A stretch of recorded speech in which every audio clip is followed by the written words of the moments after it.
welcome. All right, Sam, let me know when you're ready for us. I guess it's 5:59.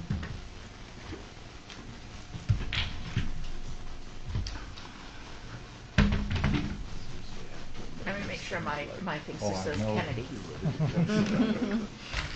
Hey, you have a picture of yourself. I know. Too. I have to take it off. But No, I like it. I like it. It's a nice picture. You can load one on too. I know. I need to. I should.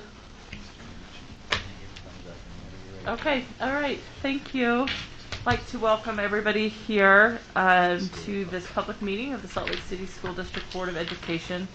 Today is Tuesday, February 15th at 6 o'clock p.m. And I would like to entertain a motion to convene a closed executive session for the purpose of discussing litigation, negotiations, and/or property, as well as character, professional competence, or physical or mental health of an individual and/or deployment of security personnel, devices, or systems. I'm open to entertaining that motion now. I move on February 15th, 2022 at 6 o'clock p.m. that we enter a closed executive session on litigation, negotiations, and/or property, and character, professional competence, and/or physical or mental health of an individual, and/or deployment of security personnel, devices, or systems. Thank you, Catherine. Do I have a second to the motion? I'll second. So motion by Catherine, seconded by Bryce, that we enter a closed executive session. Do I have discussion of the motion? Seeing none, let's go ahead and vote, starting with Precinct 1. Bryce Williams, yes. Jenny Sika, yes. Catherine Kennedy, yes. Nate Salazar, yes. Mohammed, yes. Melissa Ford, yes. Christy Sweat, yes. All right, thank you. We will now close the meeting until 6:30.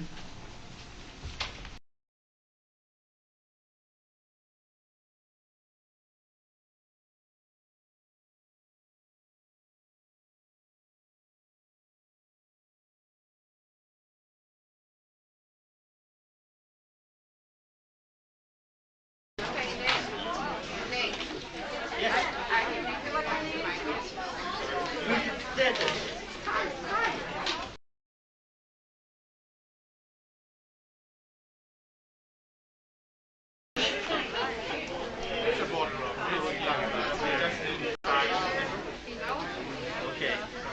What's his first?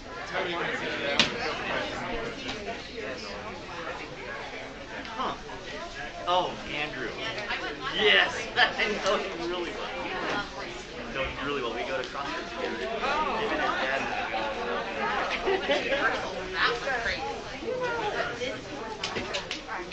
Oh, I have known him a long time.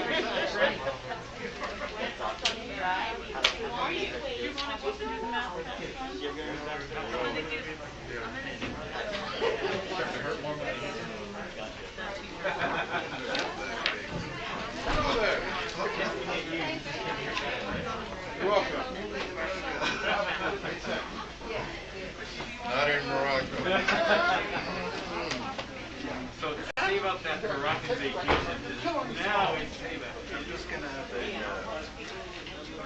task list. Remember on this day you hit me?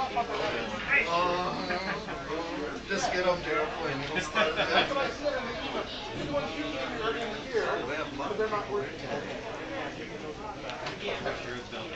I'll leave one of Okay. I think they're out here for presentations. So once that's over. Yeah, good stuff. I'm gonna complain.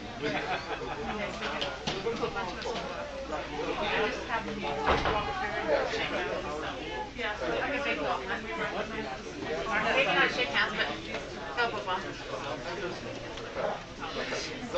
Still. Awards for science. Oh, for the science.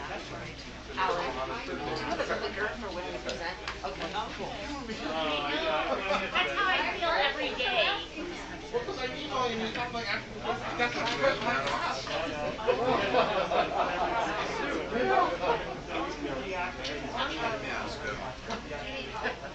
Right. Now you know what the union fee. Talk I can see if I can just slide. Are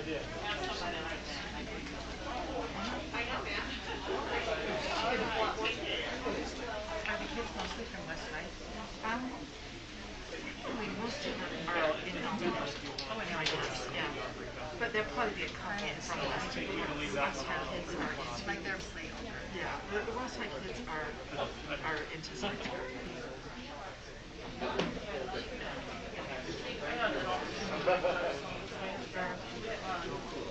That was fun, wasn't it? Yeah, I did too. Oh no. I did that for so many years. Okay. All right. Let's go and get reading on a couple. I went to the board of directors. Come up with me and we'll just look. Yeah, but these were virtual, right? Yes, which is great. And Linda kind of gave me a short update, so I had to, I ended up running out of buttons because it was 4 hours. That's a long time. That's why I say that she kept on calling us. Yeah. Usually it's not that long.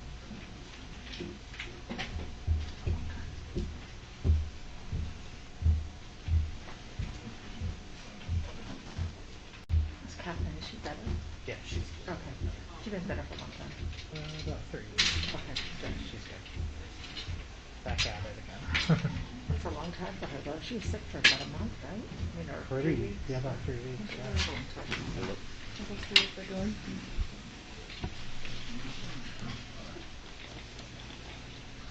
Thank you, Alan.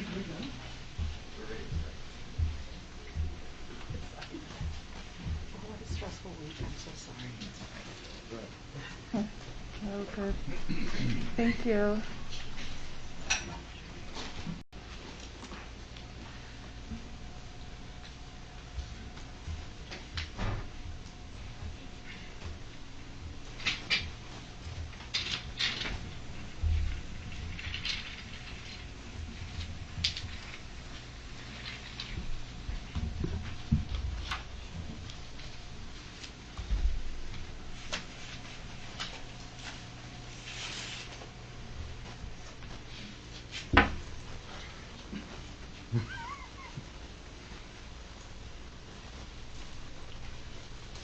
All right, I'd like to welcome everybody here to the Salt Lake City School District Board of Education public meeting on Tuesday, February 15th, 2022.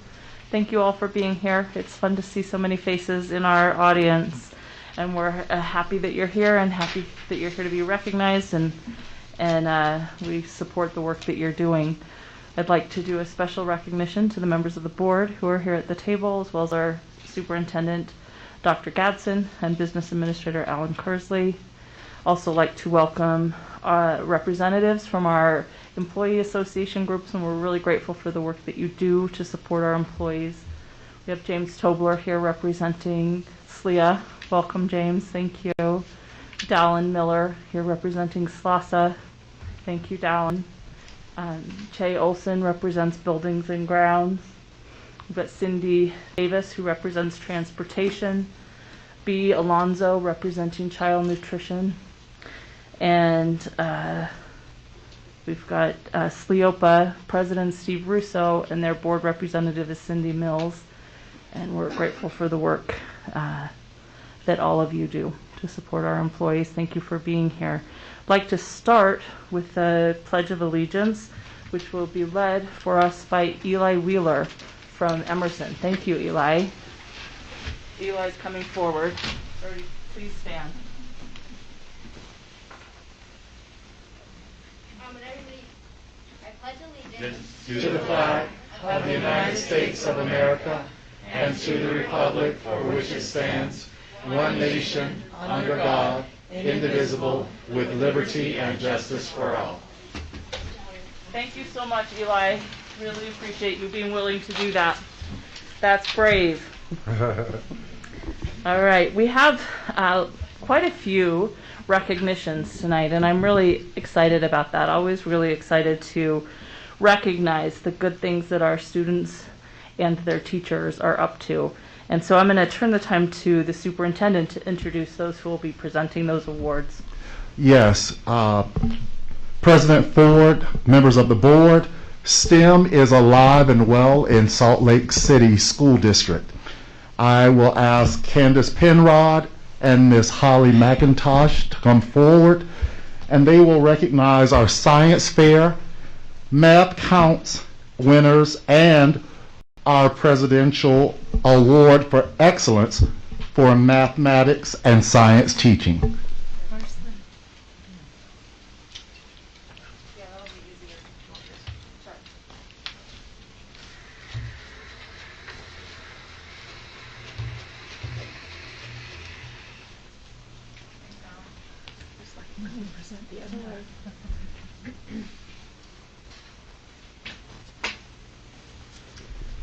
Thank you. Thank you, President Ford and the rest of the school board. We are thrilled to be with you tonight to recognize some of our outstanding students and their accomplishments. We recently, on January 31st through February 2nd, held our annual Science and Engineering Fair here in Salt Lake City School District. Anticipating that we may have some issues with gathering, we planned another virtual fair this year, which was very important that we were able to go on with it. And we're so excited to let you know that we had 68 judges that came from our community, and we had 79 students with 58 projects in grades 5 through 12. And our fair included 156 hours of time that our judges spent. So I would just like to thank our judges right now with this. Thank you. Thank you. Now I also want to recognize there are many teachers who really help support our students in learning how to do science and engineering on their own, and many parents behind me too that have supported their students. So I would like to say thank you to the students and to the parents and the teachers of our students at this time. All right, and now I would like to present to you, these are the first place winners. We had quite a few, but I felt if we recognize the first place winners, this would give you a really good idea of what's going on.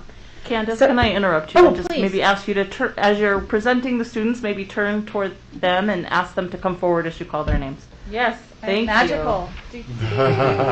That is a good magic trick. I like that magic trick. Okay.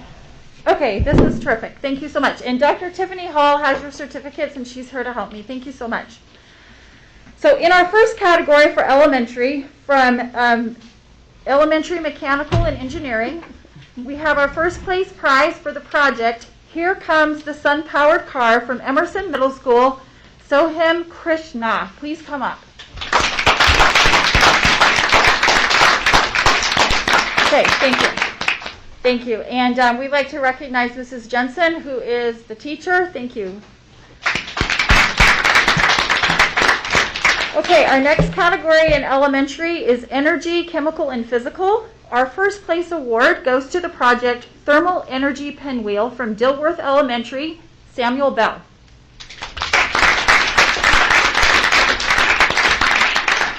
Our next category is medicine, health sciences, and biomedical engineering. Are mask mandates in schools effective at protecting against COVID-19? I mean, can you imagine? This is what our students are investigating. Isn't this amazing? From Hawthorne Elementary, Peter Kem.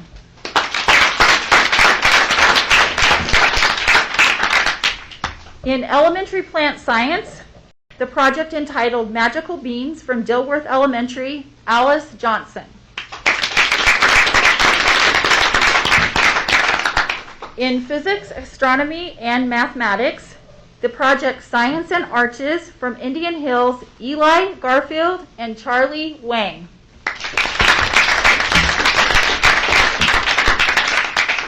In the category of chemistry and biochemistry, does a fully charged batter, I think it should be battery, weigh more than a dead battery, from Bonneville Elementary, Everett Gaffin.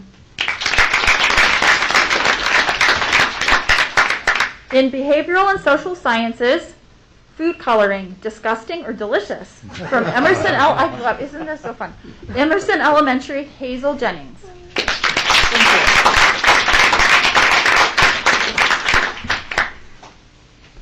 you. In earth and environmental sciences, where the creek stops and the city starts. City creek water quality at different elevations. From Ensign Elementary, Philip Germanoff.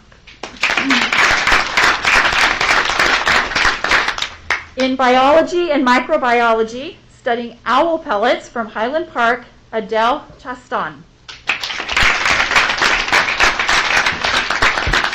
Okay, thank you to our elementary students. And now we're going to move to our junior division, which is the middle school division, 7th and 8th grade. And I failed to mention that all of the students that participated and placed either first, second, or third are moving on to the regional fair, which is the University of Utah Science and Engineering Fair, which will be held in March. And it's quite an honor to be able to go there. All right, from our middle school category, chemistry and biochemistry, Wesley Debnick from West High, changing reactions of elephant toothpaste. In behavioral and social sciences, social media and the brain. Isn't this great? Like middle school kids. They're like, isn't this cool? I think it's so cool. This is from Hillside. That's my alma mater. Go Hillside. This is Leaf Kios.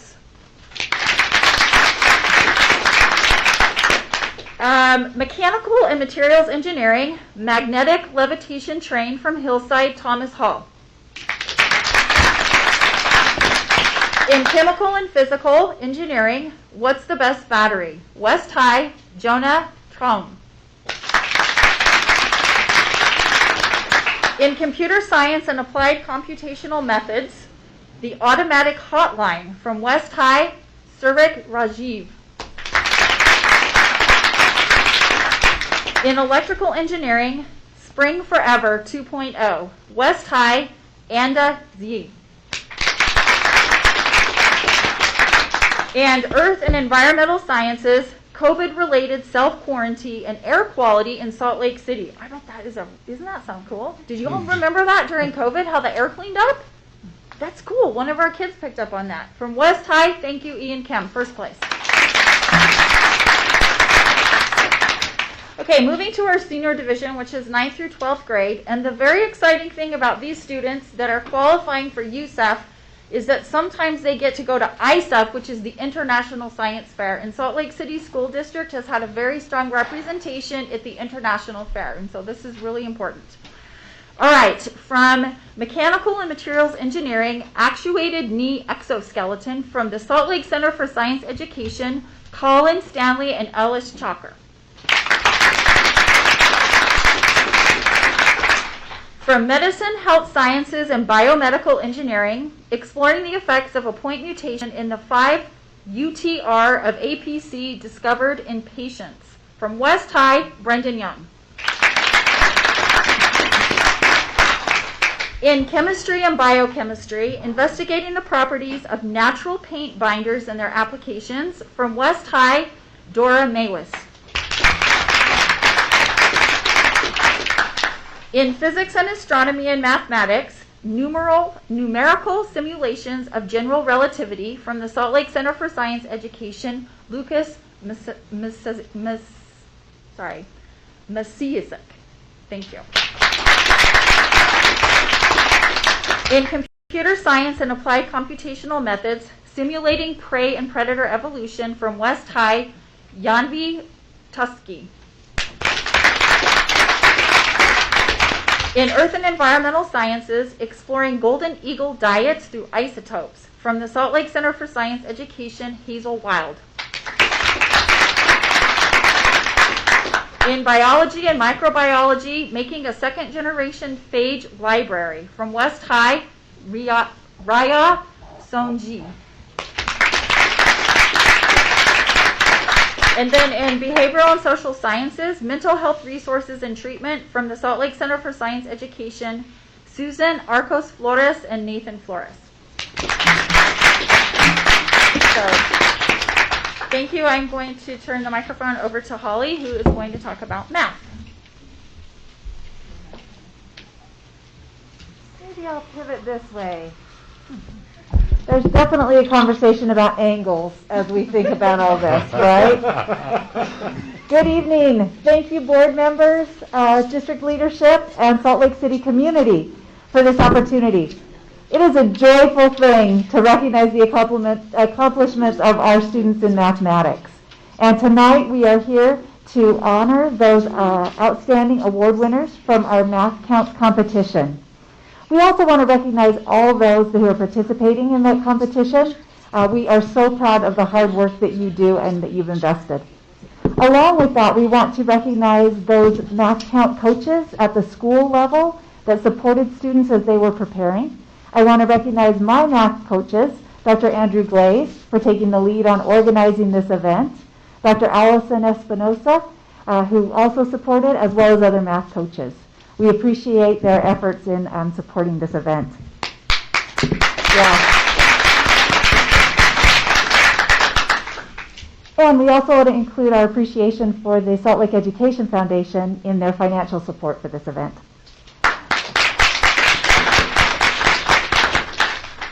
Math Counts program is an opportunity for students to compete against each other and alongside each other in both team and individual events.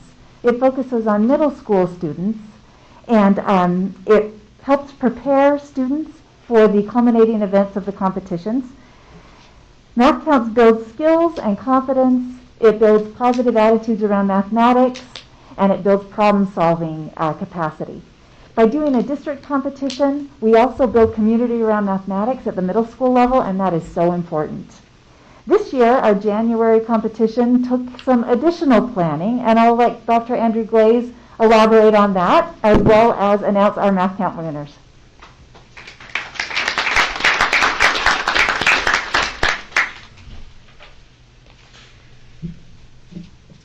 Yes, so COVID took its toll on the Math Counts competition.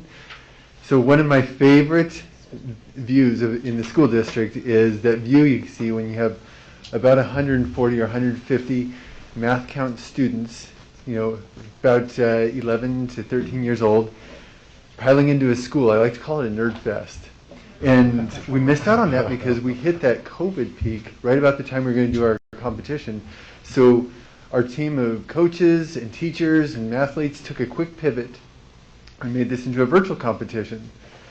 And so these wonderful mathletes had actually turned around, they did these competitions at schools with their school celebrations as well. And hats off to them. If you ever get a chance to watch some of these little guys do their mathematics, speaking individually, there are people with math degrees that can't do math as fast as they do it. It's impressive. Okay, we're going to start with our overall team champions. And I'm not sure how many of us are here tonight, but from West High School, do we have Ian Kim, Aaron Sonji, Mikhail Starek, and Andy Joe?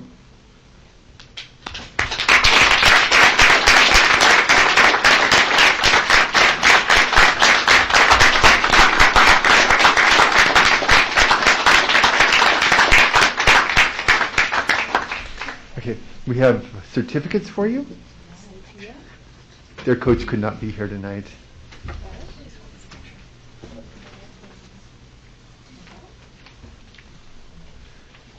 This is a great photo of parents.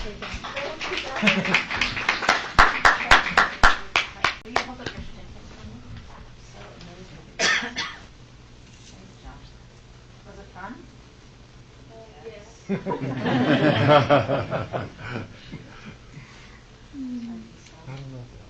We'll take a moment to recognize Coach Baudry, who couldn't be here tonight. He'd love to be here. Yeah. Well done. Thank you.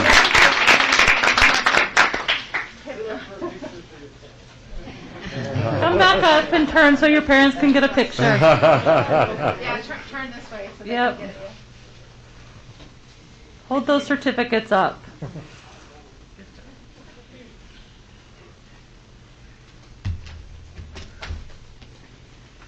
These are students to watch. Well done, you.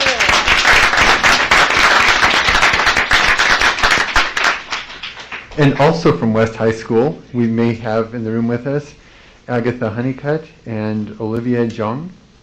Are either of you here?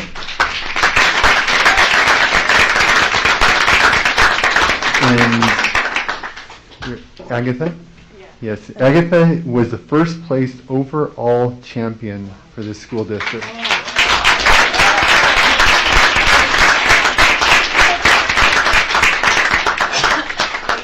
Wow. Congratulations. And do we have Coach Nemelka in here with us today?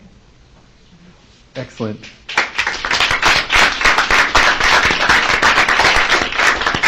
Coach Nemelka, I'll let you introduce your second place district champion.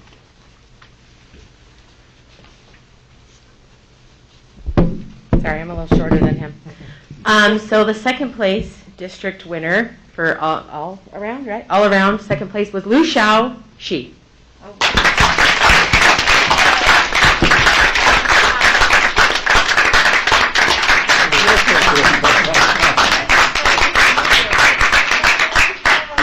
This is from Whittier, yes. Yeah, Whittier Elementary. Wow, impressive. Whittier Elementary.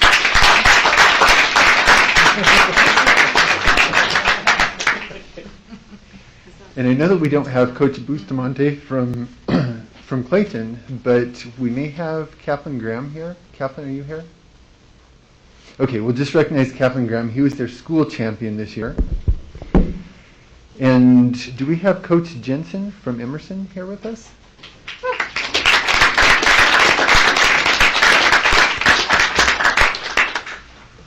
Coach Jensen, I'll let you introduce your school champion. So the school champion in our school was Eli Wheeler. He's back here at this point.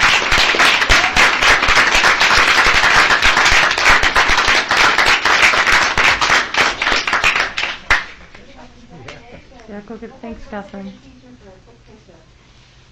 I know, that's right. I need to get down for you to do it. She's probably a better photographer. Right there, pivot. For the really important picture.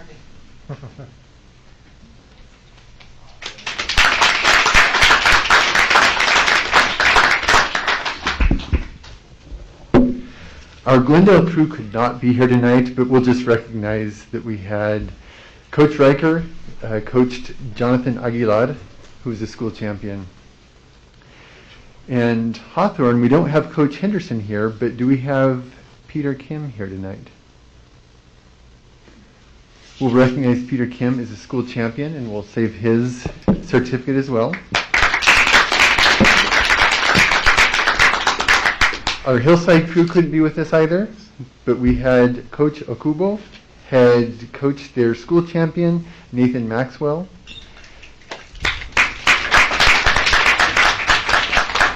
And lastly, we have Coach Clark here from Nibley Park, and I'll let him introduce his champion.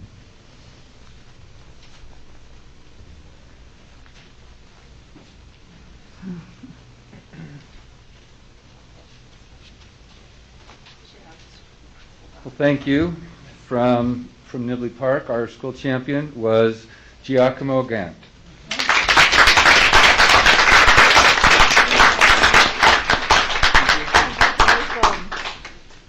Hold that up from the top. He did the work.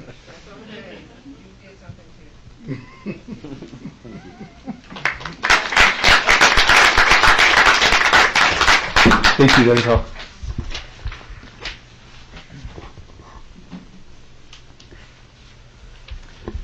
Can Eli Wheeler please come up? Eli is with us, and I neglected to call his name. I'm very sorry. Eli is a winner from Emerson Elementary, first place elementary, electrical engineering. Thank you, Eli.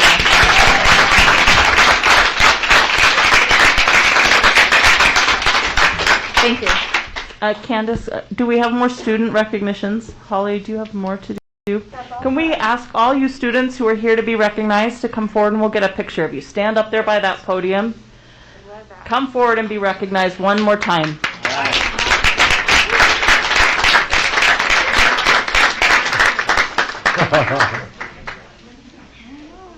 Parents, pull out your cameras. Come stand right up on the steps. Right up here is where she wants you to be.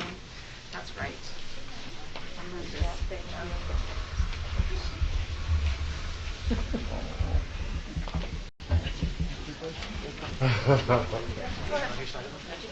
Are we standing in with them? Yeah, let's stand in with them. That's great. I can How tell am I you. going to get a picture? Somebody needs to send us. Fran, will you send us one? I can tell you an amusing story as you smile for the camera. As a mom who is just going through photos of her own children, things like this become really important and precious. So, we're so proud of you. Well done. Yes.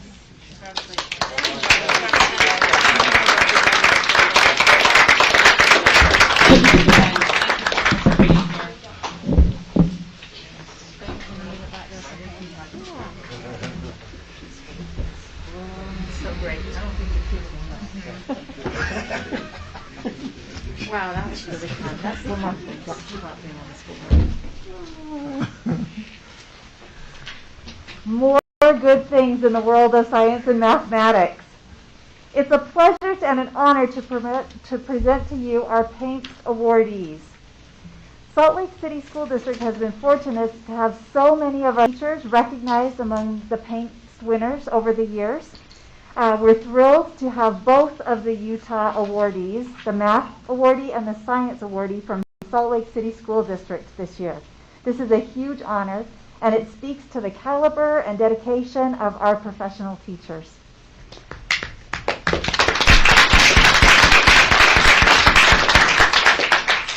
PAINTS is the Presidential Award for Excellence in Mathematics and Science Teaching. It's our nation's highest honor for outstanding teachers in math and science K-12. Awardees receive a trip to Washington, D.C. to be part of a series of events around the award. They receive $10,000 from the National Science Foundation. They have an opportunity to meet with the president and have a signed certificate. It is a big deal. I can't stress what an honor this is. Awardees also join a network of other awardees from other states, and they become part of a cadre that improves and leads different changes to mathematics education and science education. PAINTS recognizes those teachers who have both deep content knowledge for the subjects they teach, as well as the ability to engage and motivate students to ensure their success. As the supervisor of mathematics and someone who has admired her work for a long time, I can say that this is certainly true for our mathematics winner, Heidi Bogert.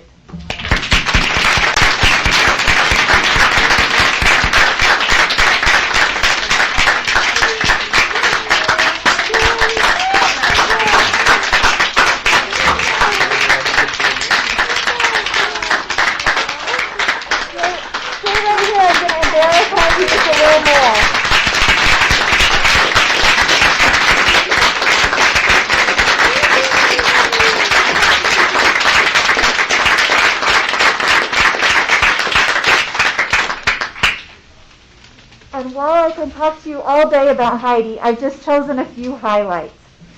Heidi nourishes her students' understanding of mathematics, their love of mathematics, and their positive identity as mathematicians. Heidi is artful in the way she plans, tailors instruction, uses a variety of assessments to ensure that all of her students have engaging, high-quality mathematical experiences. Her knowledge of the mathematical progressions and her students allows her to provide that just-in-time, just-right intervention or extension to ensure that all her students' math learning moves to the next level. Heidi's impact extends beyond her own classroom. She's a collaborative member of the team she serves on and advocates for her community. It is such an honor to recognize Heidi in this way. Thank you.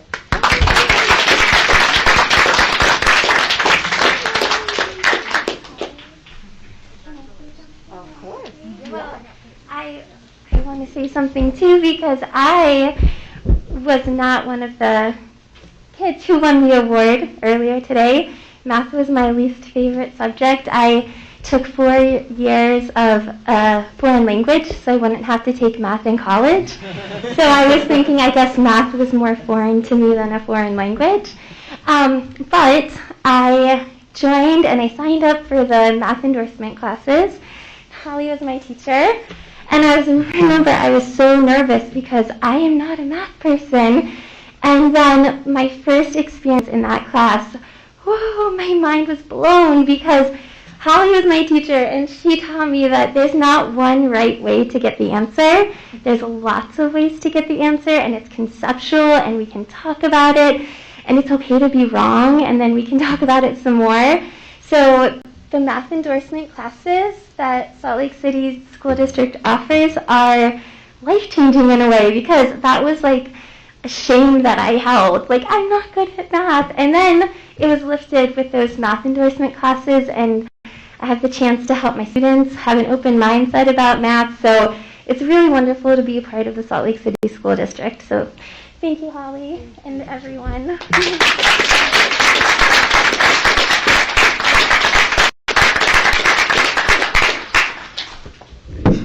So I'm here this evening to present to you the elementary winner, and I just want to tell you that Salt Lake City School District has dominated the elementary PAMES for 8 years straight. Right, Logan? Logan was my administrator at Hillside. He knows I'm serious about science. So we are very proud of this. And the state supervisor called me from the state office and is like, Penrod, you realize this is 8 years. And I'm like, yeah, I'm going for a decade, dude. So we have our next person in line that we have nominated. But this is truly an honor. Our award this evening goes to Jennifer Jen Carver Hunter. Can you please come up, Jen?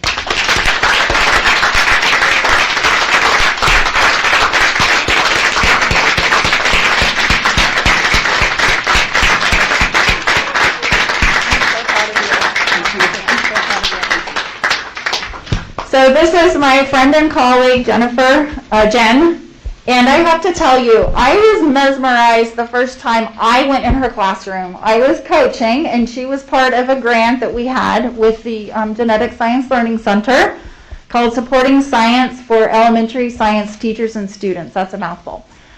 And she was amazing at teaching science. And I knew right then, like, she totally got it and she cared.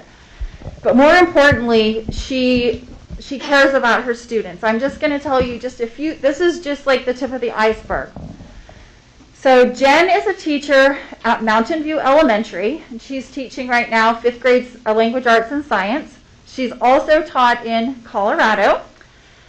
She is very active in pursuing her professional learning. So she's been in district things. She also has the STEM endorsement. She was one of the first in the state to have an elementary STEM endorsement. She is also part of the Smithsonian National Air and Space Museum's Teacher Innovation Institute. I mean, this is impressive. And she teaches elementary also. I mean, I don't know how you do all this. And she's also a master teacher and commander for the Mars Desert Research Station here in Utah.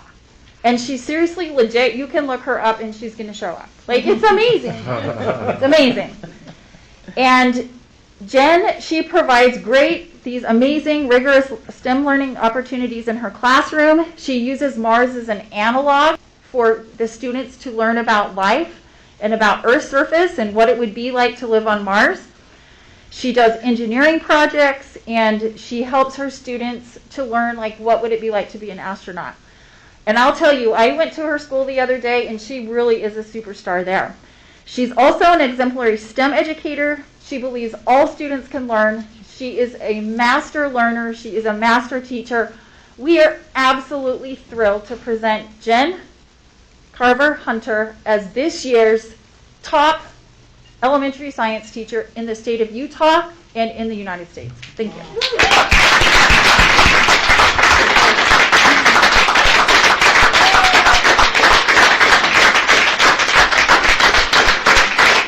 Thank you. Based on all of those really nice things that Candace said, you might assume that I was the one that won the award for the science fair, but Heidi and I have a lot in common. I hated science when I was a kid, and when I first moved here 11 years ago and started teaching, I refused to teach science because I couldn't even understand 5th grade science. And that is one reason why I hold many appreciations for the Salt Lake City School District. I've had many gratitudes over the last few years with how the Salt Lake City School District has appreciated and protected their teachers, and it goes beyond that. I would not have taught science if I was anywhere else because I would have continued to be afraid, but the Salt Lake City School District Science Department is amazing. And Candace has supported me from the first day I started teaching myself 5th grade science in my kitchen so that I could teach my students. If I can get here, just like Heidi said, if I can get here, anybody can get here. And that's what makes Salt Lake City School District so great. I am the luckiest because I work here.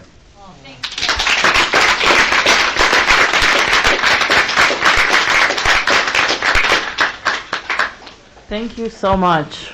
Wasn't that awesome? Thank you to Jen and to Heidi for your great work teaching. Thank you, Holly and Candace, for presenting. And students, thank you for the good work you're doing in math and science. We hope to see you as teachers of the year in these things in the future, and really excited to see the great things that you'll do. Thank you, and thank you, Superintendent, for putting that together. Thank you. All right, Board, I would now move to our consent agenda, and I will be open to entertaining a motion to adopt the consent agenda.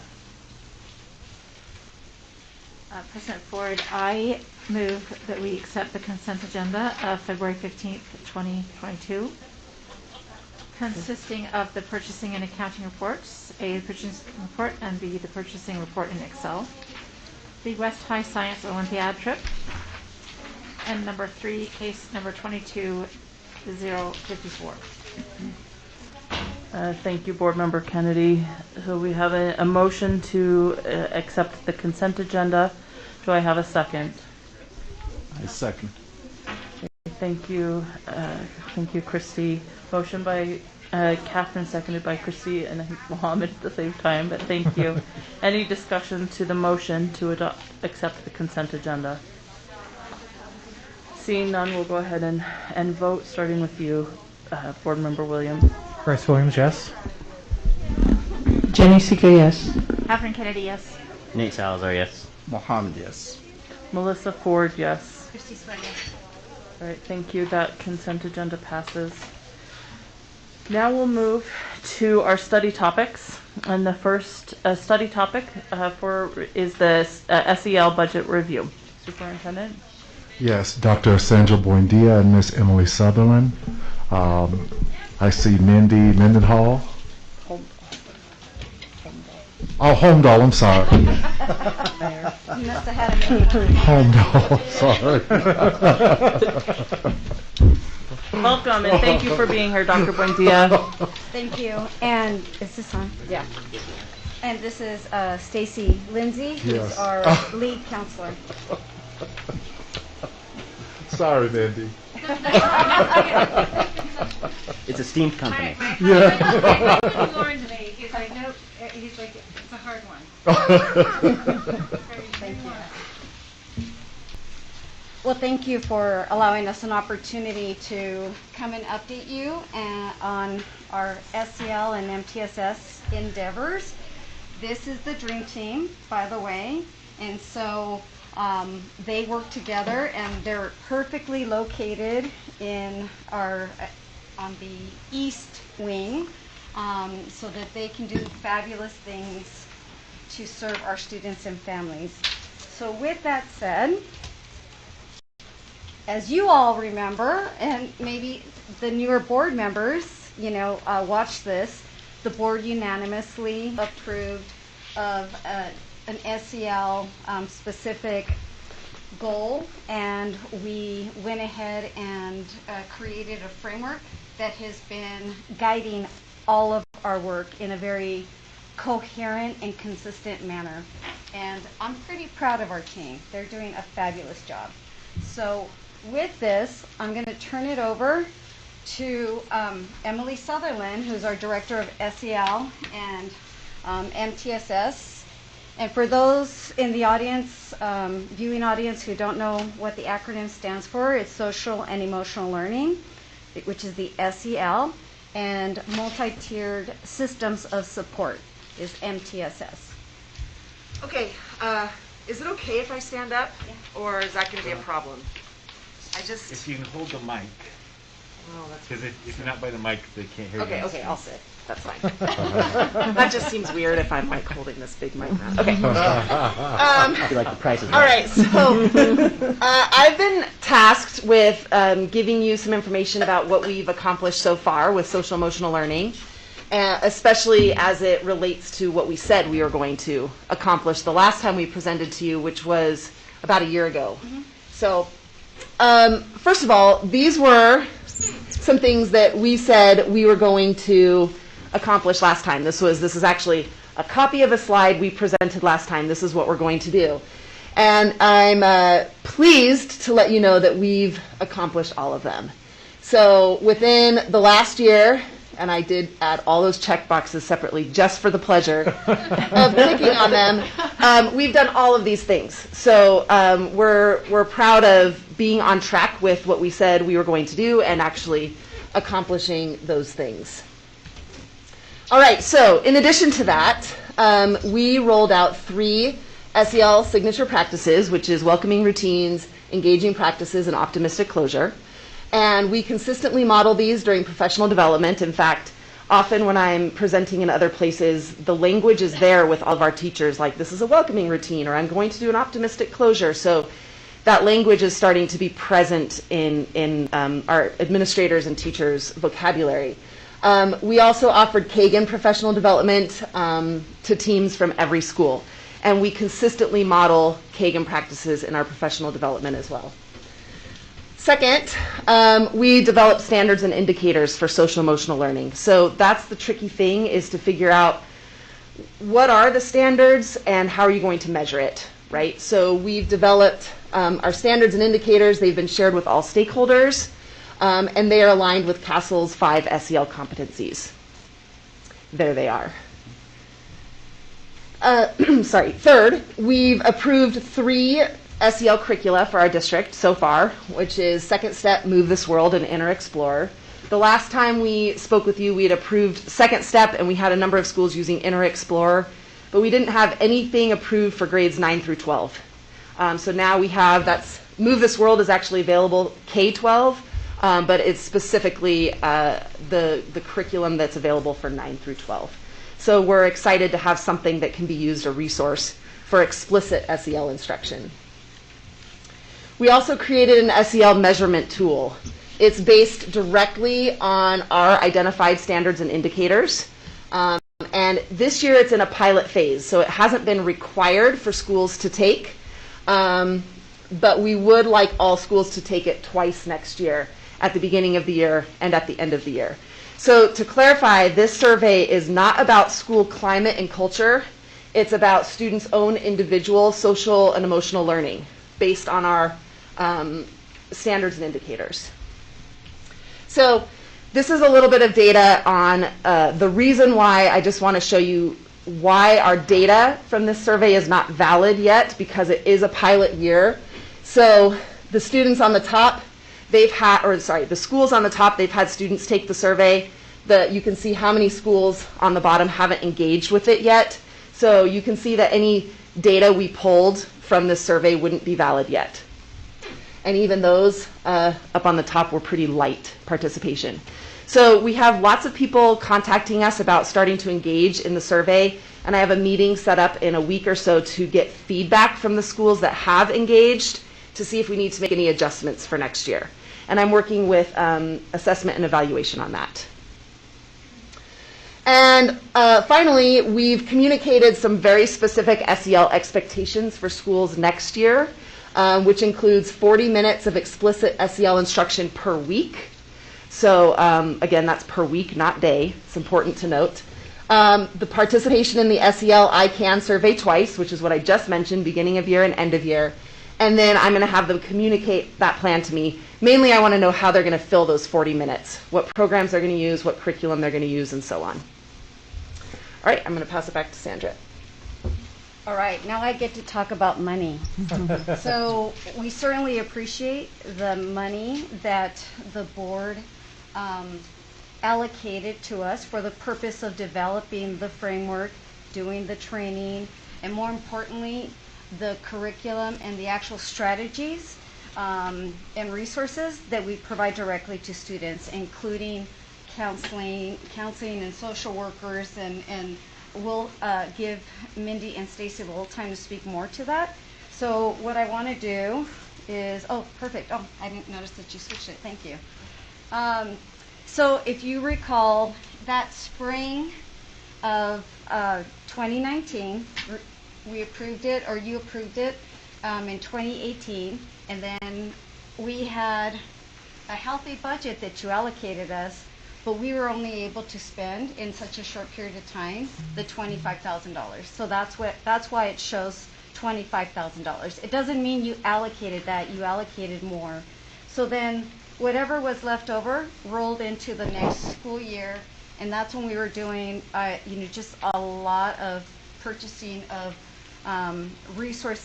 resources, online resources, professional development. Yeah, it was everything that you saw Emily list earlier. So as you can see there, I won't read it to you. We've been really frugal and intentional with how we spent our money, which brings us to FY23 and ongoing. So our estimated costs, and I'm gonna, as I go on, I'll let you know what those costs are, is looking at about $132,000, and you can see the 818. So what we didn't include is ongoing Kagan structure training, because we, unfortunately, during the pandemic is when we launched that, and we really haven't had time, and it's a collaboration between teaching and learning, school leadership and performance, and educational equity and student support. So we need to, as 3 divisions, come together and get feedback to see if we can continue to do that, considering it happened during, the implementation happened during the pandemic, which we're kind of still in the pandemic, and hopefully next year it'll look a little different. Okay, so this is the breakdown for next year. We have Move This World. That is for K-12 licenses. I mean, it's all of our students across the district. That's what it's going to be made available to them. Inner Explorer, we have 12 schools who are using that.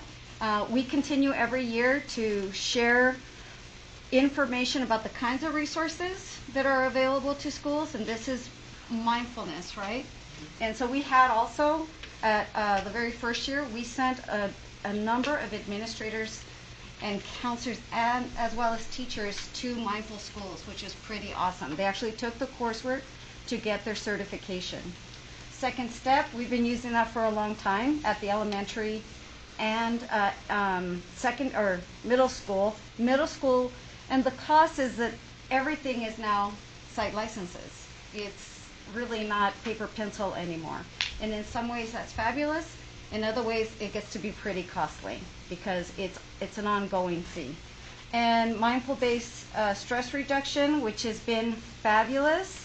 That's the cost that we currently have, and if I can have Mindy speak to that really quick, because some of you may not be aware of how that is benefiting both students and faculty. Thank you. Thank you.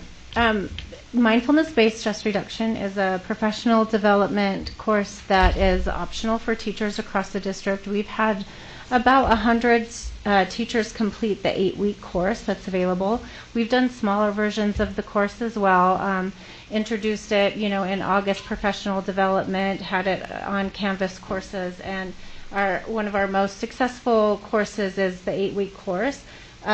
Originally, we started at the hub schools and did them live when they originally transitioned to becoming hub schools.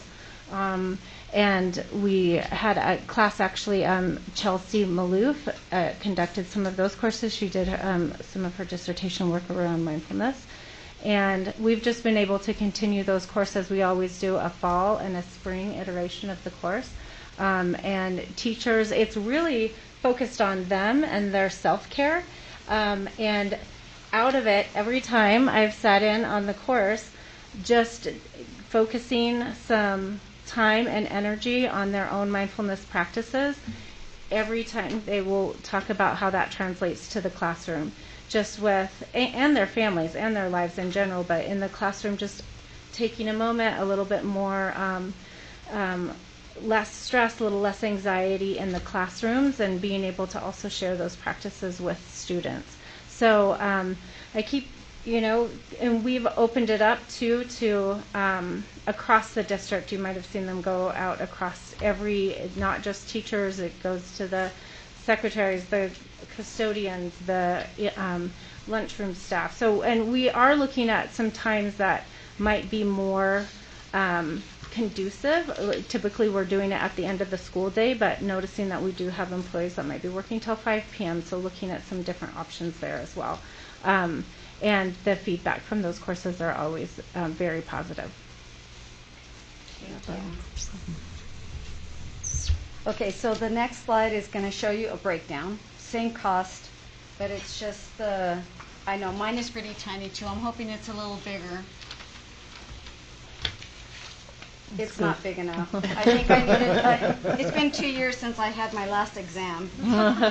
Okay, so anyway, you can see Move This World, Inner Explorer, the number, this is where it's more specific, right? The number of sites and licenses, second step, mindful-based stress reduction, and then restorative practices, because that was also supposed to be a part of it is a part of our SEL and MTSS framework. We just haven't had an opportunity because a lot was disrupted with our implementation of the framework.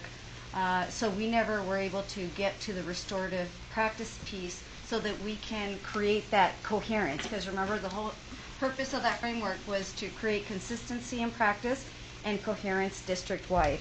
So I do want to give recognition to all 3 of these ladies, because they've been instrumental in applying for grants that have provided us with additional social workers. Well, first of all, social workers to begin with, 5, right? We started with 5, and now we're up to 10. Yeah, one more opening still. Yeah. And so through the grant writing, your funding, as well as additional grant writing from Mindy and her department. We have counselors, increased counselors, and then the other Mindy, I feel like, Ellen and Ellen. The kids at Horizontal used to call me Mindy's sister. Emily continues to write the MTSS grant through USBE, and so we continue to receive funding, other resources. So not completely, we so appreciate the dedication you've made to be able to fund all of our work. It's really important, but I also want you to know that they've been instrumental in receiving additional funding. So with that said, the question is, how do we proceed to fund SEL and MTSS? Because these are going to be ongoing costs. They're not one-time funds, or they're not an adoption that's 5 to 10 years, right? And so that's where we are. And so we want to thank you again for inviting us. And then we're open to answer questions, and we appreciate your time. Thank you so much, Dr. Buendia, and thank you, Ms. Holmdahl and Ms. Lindsay and Sutherland. I appreciate you being here. I know that the board will have lots of questions for you. As you know, this is an important priority of the board. And so I want to give time to the board to ask questions. And this is a topic we're studying, so we aren't making any decisions about this tonight, but something that we are serious about in looking into and making sure we support. So open to the board for questions. Go ahead, Nate. Certainly. Let me find my timer here. Hold on. Sorry. Thank you for being here tonight. I just had a couple of questions. Well, I'll just ask the one that's kind of on my brain right now, just relative to the gap that we had relative to implementation. do we need to go back and do some like refreshing or reteaching of the professional development before we move into some of the restorative practice pieces, or are we in a space where we can just kind of continue and pick up where we left off? In order for us to maintain ongoing practices and consistency in practice, I believe that we have to, and not just with SEL and MTSS, but with many areas, we need to go back and reteach. And so this notion of a one and done is a disservice to everybody. And so we do have to go back and ideally, a yearly refresher is optimal. However, there's a lot that we're competing with. There's, and not in a negative way, but it's reality. Yeah. Sorry. So I thought you were, I apologize. So, we have teaching and learning has a lot of professional development needs. School leadership and performance have a lot of professional needs, and we're having those discussions. But for sure, there are, in every one of our departments, there's a need to do a refresh. So we do, and especially with the gap. But I will also say, and I think anybody here would agree that we're going to have to take next year cautiously. It's been a traumatic year. There's, we've spoken about collective trauma. And when we're hearing that teachers and administrators are feeling overwhelmed, we need to take that into consideration. And I think it's one of the reasons, I know it's one of the reasons that you don't see a lot of professional development to the degree that we have had in the past. Mm-hmm. And so we are still offering on-site support to schools. And so we'll need to think about that. But we're being really cautious about, just overloading teachers and administrators, especially with everything that they're contending with at the moment, if that makes sense. Yeah, no, it really does. And thank you for acknowledging that SEL reality, not only for our students, but for our teachers. I'm just wondering, with the refreshers and the reteaching that's needed, have you calculated any additional costs that might have into the proposed budget for next year? Not for next year's budget. The cost would be in Kagan. Okay. And so I know that Dr. Tiffany Hall and myself shared that cost the last time, and we split the difference, right, between our two departments, because of course they do a lot of grant writing, and specifically for professional learning opportunities. And so I don't remember what the cost was, but we split it, and I would say more that I would be focused more on FY24, fiscal year 24, instead of 23, to be quite honest with you. And so in all of the other circumstances, we take advantage of opportunities that we have, such as the Administrative Institute, as well as those original August professional learning days for teachers. And so we try to make sure that, and we also reach out to our local experts, right, in terms of our teachers, our counselors, our social workers, our administrators, as well as our team. And so we try to save costs in that regard. Awesome. Thank you, Dr. Buendia, and your team for being here tonight, and for taking this approach and providing this type of resource for our students and teachers at a time when we need it the most. So thank you. Thank you. Great. Christy? Did you want to go before? Go ahead. Well, first off, thank you so much. Every time you come, I always feel enlightened, and know the good work that you're all doing. So thank you for that. So Emily, my questions might be centered around some of the things that you talked about. So it's three questions. So could you talk a little bit about what does the 40 minutes look like at the secondary level? And maybe I'll have you answer that, and then we'll go to the... Okay, so that's really dependent on how the school wants to implement it. there's a number of different models that they could use. It could be, 10 minutes a day at the beginning of fourth period. It could be an advisory class. It does not have to be. There's a number of different ways. It could be, we're going to do it just in English classes. I mean, I think that would be a site-based decision on how they make that work. And I do know that I want to respect the autonomy of the schools and their communities. And I think that those teams will be able to figure out the best way to implement that 40 minutes.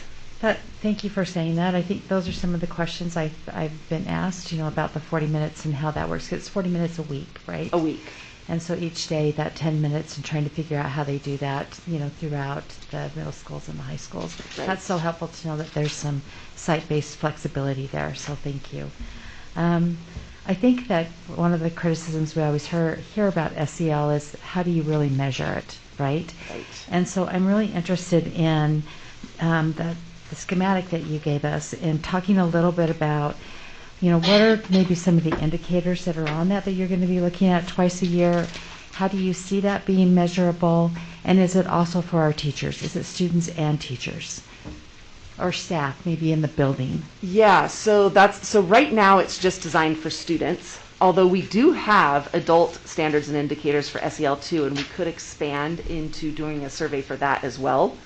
So this is a really interesting question because Michelle Amio and Jeff Lutz and I have been talking about the results of this, even just these pilot surveys and what information we're getting.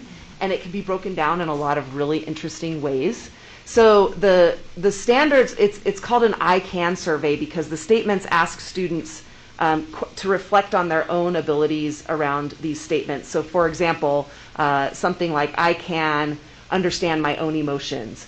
I can manage my emotions. It's questions like that, and then they answer on a, not yet, sometimes, often, always kind of scale. And we've differentiated that for the different grade levels. We've used emojis for the really young grade levels and so on. But that's some of the feedback I'm going to be getting from those folks who've implemented it. So we're able to break it down by like grade level and gender and race ethnicity, and we can see how students are answering on these questions and whether a school might benefit from organizing a small group around one of those indicators. For example, if there's, and I'm making this up, but if there were like a group of 5th grade boys, for example, who answered that they really struggled to manage their emotions and they scored themselves lower on that, then a counselor, for example, might be able to organize a group to discuss that, to build those skills. So that's some of the data we're looking at and trying to understand like what could be done with that data. And also we've met with some of the school teams to try to understand best like how they would want it presented, the data. So we're working on all of that. That makes sense. Thank you so much. So maybe the last follow-up with what you said is once you get that information and you can see maybe these 5th graders need that, is that something that you can see is going to be implemented next year and it's going to swing back right into the schools immediately through counselors, through our social workers? How does that look, in each of the schools? Well, I think that's something definitely Mindy, Stacy, and I could talk about, but I sort of envision that as if there's a small group pulled to work on a certain competency, then the counselor would be able to evaluate if that group needed to continue the next year right from the beginning. So I feel like it could be used a little bit as a screener, right? Like if a student in 5th grade answers, at the beginning of the year this way and at the end of the year this way, maybe they've shown a little growth, then you would know that student might start the year in 6th grade needing some supports in that same area. Thank you. Mm-hmm. Thank you, Christy. Catherine, did you have questions? Just a couple.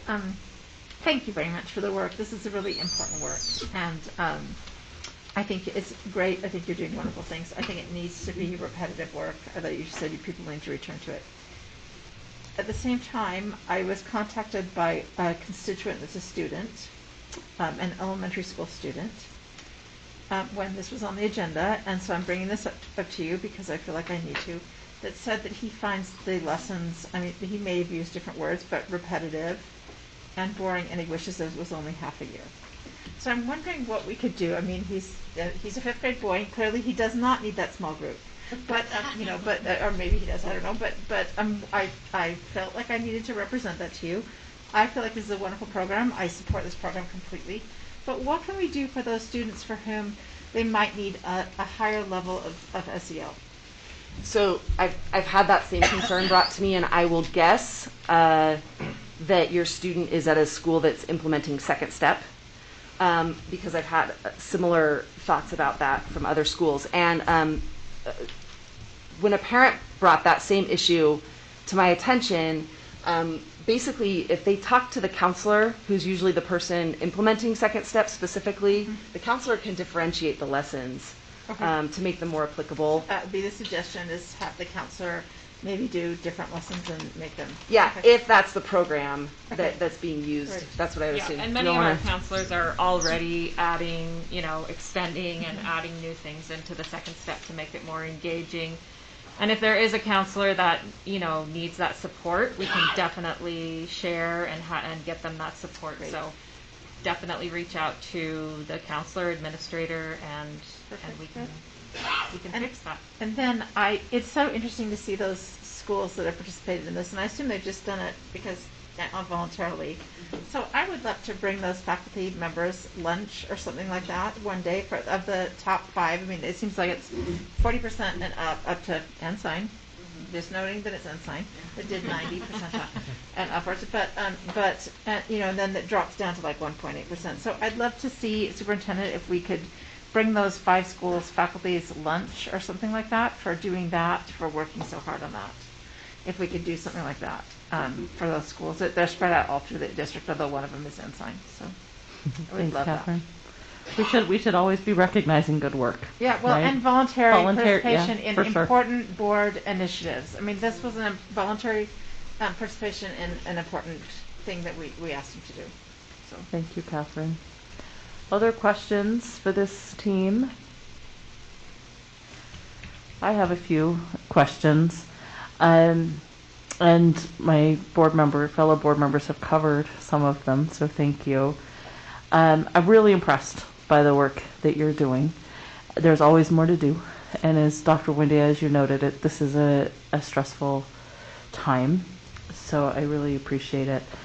I noticed when we did the HB 58 plans that there were lots of curriculums that were used, and so I can see, besides what the district is supporting, there's lots of other things being used, and I think it's great. I don't have a problem with that, but we don't have an ability to sort of account which things are happening. I mean, we do in HB 58, I guess, but it would be nice to maybe see that in a streamlined way.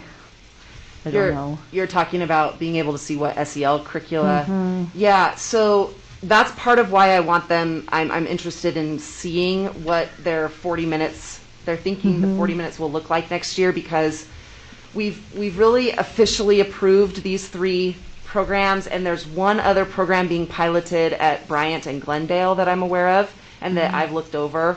But if there are other things being used for explicit SEL instruction, then I'd like to know about them. And there's a couple things I know people are using that are like free little programs, but they're not like, they're for little tiny activities. I don't see them as a big program kind of thing.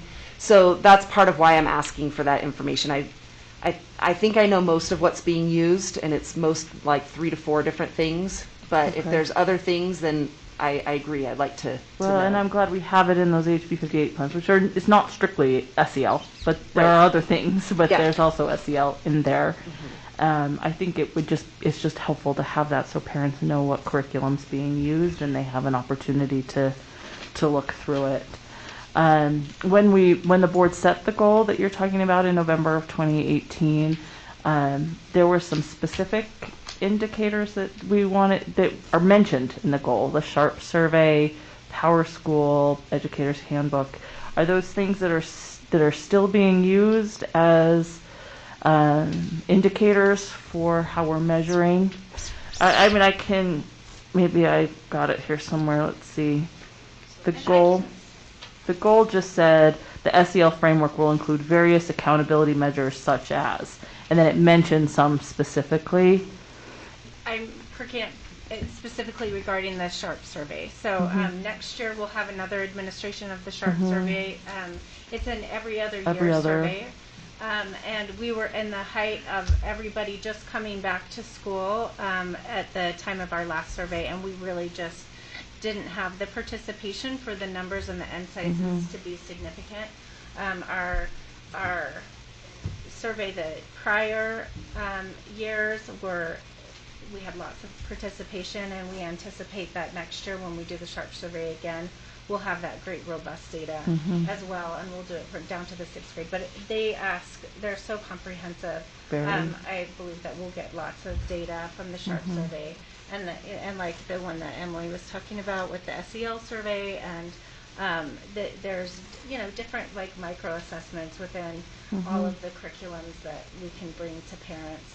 And like you were talking about with kind of an assessment of who is doing what and where they and how they're being implemented. It does vary by school. In some schools, all of the teachers are participating, and other schools it's very counselor driven.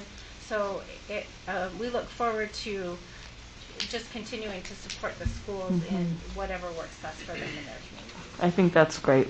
I think what I'm kind of specifically thinking about is the specific language of the board goals.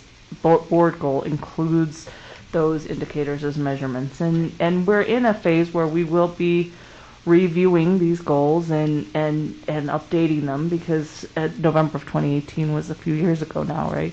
So I just want to make sure that as we are thinking about that we are implementing goals that reflect best practice and the best ways to measure and that reflect the work you're doing, because I really support what you're doing and trying to get your mind around measuring that. And I just want to make sure that our goal is matching your work and your work is supporting the goal, and we're getting measurable progress in how we're supporting students. And I'll let you answer if I'm missing something, if you don't mind. So we aren't using, so at the time we were basing it on what we were currently using, which is why the language that was used was such as, right? And so you're correct.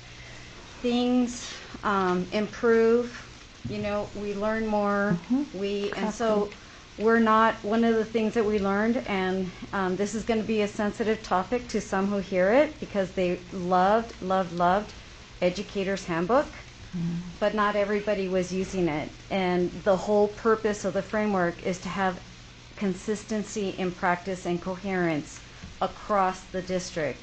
And so a team, including our division, along with Sam, created a new system that took into consideration all the elements of Educator's Handbook and created a Power School approach to tracking the same kind of information. And so I don't remember, I think last year I'll have to let Emily speak to, I can't remember if it was last year or the year before that we implemented it and did the training for it.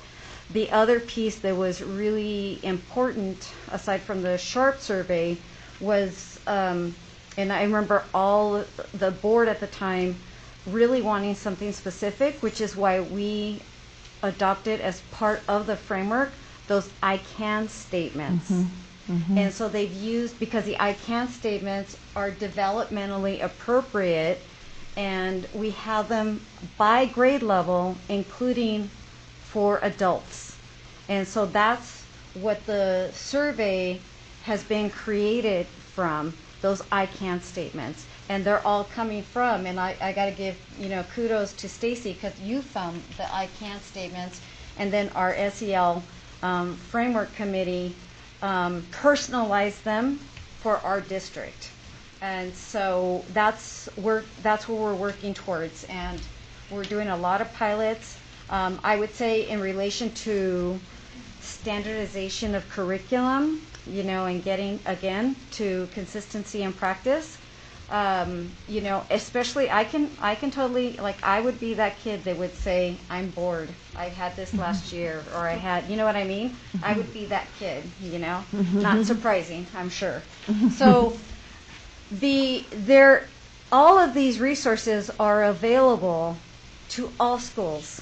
So they don't have to be wedded to one. They don't, you know, they can take those schools that have had second steps for 5 to 10 years, they can take a look at and incorporate Inner Explorer, Move This World. Move This World is a K-12 resource that can be used. Second steps only goes to 8th grade, but they can switch it up, and that's why we're asking for additional or ongoing funding so that we can support options for schools and allow them to have the autonomy to personalize it for them, you know, with common resources.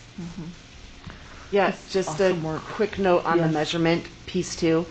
I know that I mentioned specifically the one survey, but I have like 10 pieces of data I'm tracking that includes our behavior management system, which is our new sort of ed handbook approach. So when because it's like 11 data points. When those 11 data points are really more like big MTSS umbrella systems, and SEL is maybe 2 or 3 of those specifically, but I'm still gathering a lot of baseline data because the last couple of years have been such outlier years. So when you mention, like, from the very original goal, the types of things that you were looking at measuring, we're on it. Does not surprise me. Yeah. Thank you. Yeah, thank you so much. I appreciate that. Are there other questions from board members? Okay. What I want to do is thank you. And I hope you hear that this is important work that the board supports, and we support you in your positions. And we will look to craft these, our goal to support the work you're doing, and as we measure, we'll see progress for our students. And this is a big deal, and it's really good that we have some of our superstars working on it. So thank you. Superintendent, did you want to say anything as we... No, I appreciate the work, and we are working hard to meet the board's goal. So thank you. Thank you, thank you, thank you. Thank you very much. All right, next up we have our literacy budget review. Dr. Tiffany Hall is going to come forward and lead us in that review. Welcome, Dr. Hall. You're a regular at this table. Thank you. I don't feel the need to introduce myself. I am tonight, however, going to do this a little bit differently. I'm going to do it without a PowerPoint. Don't worry, I do have a PowerPoint later when Principal Dallin Miller and I present. So this is really a wonderful opportunity to be able to recap some of the successes that we've had around the board's literacy goal. Again, established on the same timeline as our SEL goals. And I'd also like to say that we began this goal with our literacy director, Peggy Patterson, and now with Dr. Chelsea Maloof. Dr. Maloof is currently representing us at the Distinguished Schools Conference, where we are receiving an award for our WIDA reclassification, which is part of this literacy piece. And when that happened at Mountain View, she was the principal and has been a tremendous advocate both for our literacy program as a literacy coach and as a principal, and now as our literacy director. So she is sorry that she isn't here. Please don't ask any hard questions because, as I said, I neither have Peggy or Chelsea. So here we go. So in 2018, our board goal for literacy was to increase our rates by at least 3%, and we wanted to look at, we had a lot of very spirited conversation around really looking at that at a K-12 level, that we've really not always looked at maybe some of that secondary piece, especially our 12th grade, with the level of scrutiny that the board would like to have seen that, to make sure, as we had a board member who, board member Nemelka would often say, what are they going to do when they leave us? You know, are they going to be able to have a job? And so we really had a couple of things that we were looking at there. At the elementary level, especially in our K-3s, we have our state-required Acadience assessments, formerly DIVLs, now Acadience, and we have presented to you many times on those, and so I'm just going to give kind of an overview on these assessment pieces and then kind of talk about our project in general and in specific. But our good news that we celebrated earlier this summer was that our district left the state system of support for K-3. This was a tremendous celebration for us. We needed to have a couple of things for that to happen, 95% or better of our tests, of our students testing, and we do have consistently in our elementary some of the best testing percentages, participation percentages in the state, and this was no exception. And these were some really hard years. And as I sat down and kind of was pulling this data together and thinking not just of, a transition, from Ms. Patterson to Dr. Maloof, but also it was kind of like we set all of these goals and the bottom fell out of the world. And Dr. Bundy and her team have just really expressed that very well, that we were out of school, we had a lot of anxiety, we had uncertainty, we had a lot of our students and families and teachers who were dealing with first level problems. Are we safe? Are we healthy? Are we in a place where we can do this? And so to also see this academic growth is astounding. And again, such a commitment of our teachers to be doing this, because we came out of this goal during the year of dismissal, where we didn't have full data, and then the next year when we were for 3/4 of the year online. And there was a lot of concern about that, but here we are. And so one of the things that we did is our K-3 students, we needed to have 60% of them or better meeting our Acadience growth goals. And we grew 11 points over that stretch of time.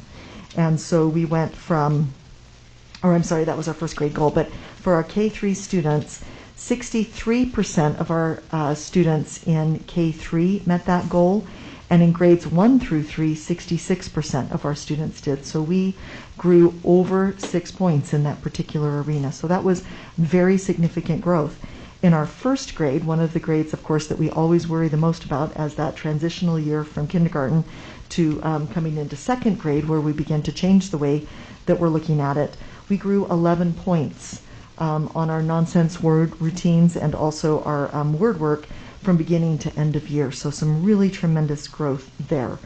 And we hope that we will continue to see those very steady gains as we move through. And again, this has been a difficult year, but as we move into letters, today we had a very successful Letters Day, again with over 500 educators really working on increasing their skills and ability to specifically help us increase and continue to grow in this goal, as well as others as they move up. We're very encouraged by the work that's happening there. At our secondary level, if you'll remember, one of the major things that you supported was the implementation of our reading inventories test assessment for grades 4 through 12. This is a reading comprehension test, so where a lot of our Acadians is looking at, are they reading, are they decoding, are they getting the foundational skills of reading, as we move into 4th grade, we are specifically reporting back to you on how students are becoming with the comprehension of those pieces. And we have had some difficulties kind of pulling this together because of being out and being in remote and different things. That is a test that is given beginning of year, middle of year, end of year. And we are working to get that 95% of all of those students at each of those grade levels. And we'll be able to have, we think, a very good report for you at the end of this year, our full year in place. What we were seeing is that schools have been doing it very consistently with a lot of subgroups at the secondary. Not 4 through 6, I'm really talking about 7 through 12 here. And they were using it in reading classes or with students who they were concerned about how that was happening. And what we began to see, as the research often points to, what is tested is improved, right? We begin to focus on that. And so in those focus groups where we have that consistent data over this difficult time, we did see those students really raise. And I believe that I presented I know that I presented to you at the end of last year some very significant growth, especially in our 10th, 11th, and 12th grade students, in becoming proficient or significantly above proficient, which we attribute to the increased amount of reading and writing that we did while we were online. So we're very excited, and I'm looking forward to bringing you data about that at the end of our year this year to see if those gains continued. So some very good work there. So now let's talk about the work that went into this that you helped us to fund. And you gave us a significant amount of money. And I appreciate Dr. Bundia talking about being careful with it and having it, because we just spent. But we did it on some really specific and fantastic things. So we spent a significant amount of money on our reading inventory licenses so that we would have enough licenses for all of those students for 12. We kept them at the district level so that we could implement them as needed. And we purchased those licenses, again, at a very expensive one-time cost, so we have them in perpetuity. So that is something, because that was something that was important to the board, that we would have a consistent test that we would come back. So we did that in the first year, and that cost over $200,000. But that was, we believe, money to be very, very well spent, because it gives us this marker for our testing. We also have been teaching, with your support, reading endorsement classes for K-12 educators. And these support, I was very happy to hear of the success of our science and math endorsement classes. These are our reading endorsement classes. You, the board, have paid for specifically 2 full cohorts of classes, and also several pick-me-up classes. We call those like when you pick up a spare, somebody who needs just 1 or 2 or some of those. And so we've been able to do that, and that has been a really good thing when we think about that ongoing look at how reading science has changed. And anytime that we're increasing our practice in that, we're improving our ability to support students. We purchased and updated quite a few reading resources for our pre-K program. This included a lot of puzzles and blocks with hand-eye pieces. You'll remember that. I believe that the early childhood folks sent you pictures of all of those things. We also wanted to make a philosophical shift in the way that we handled our Acadience testing.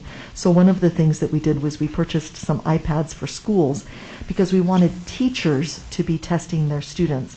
Acadience testing is very specific in the way that it provides supports and opportunities for teachers to better understand how their students are reading.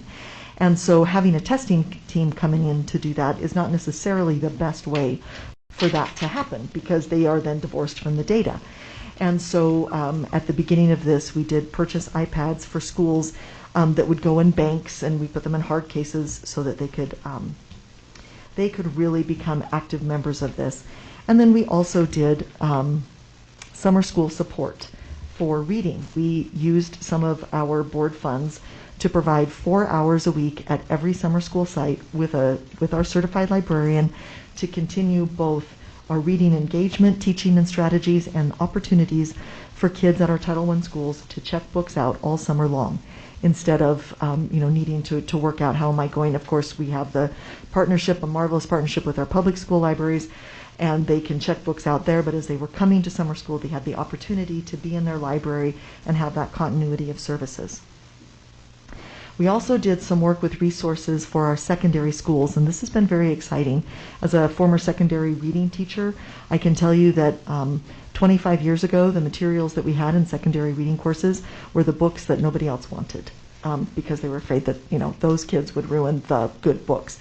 So in really approaching some different ways of how we were going to do that, one of the things that we've purchased to help support reading levels is a program that we're using in social studies, science, and ELA classes called Newsella. And this gives us an opportunity to have a variety of nonfiction readings that teachers can produce at different reading levels.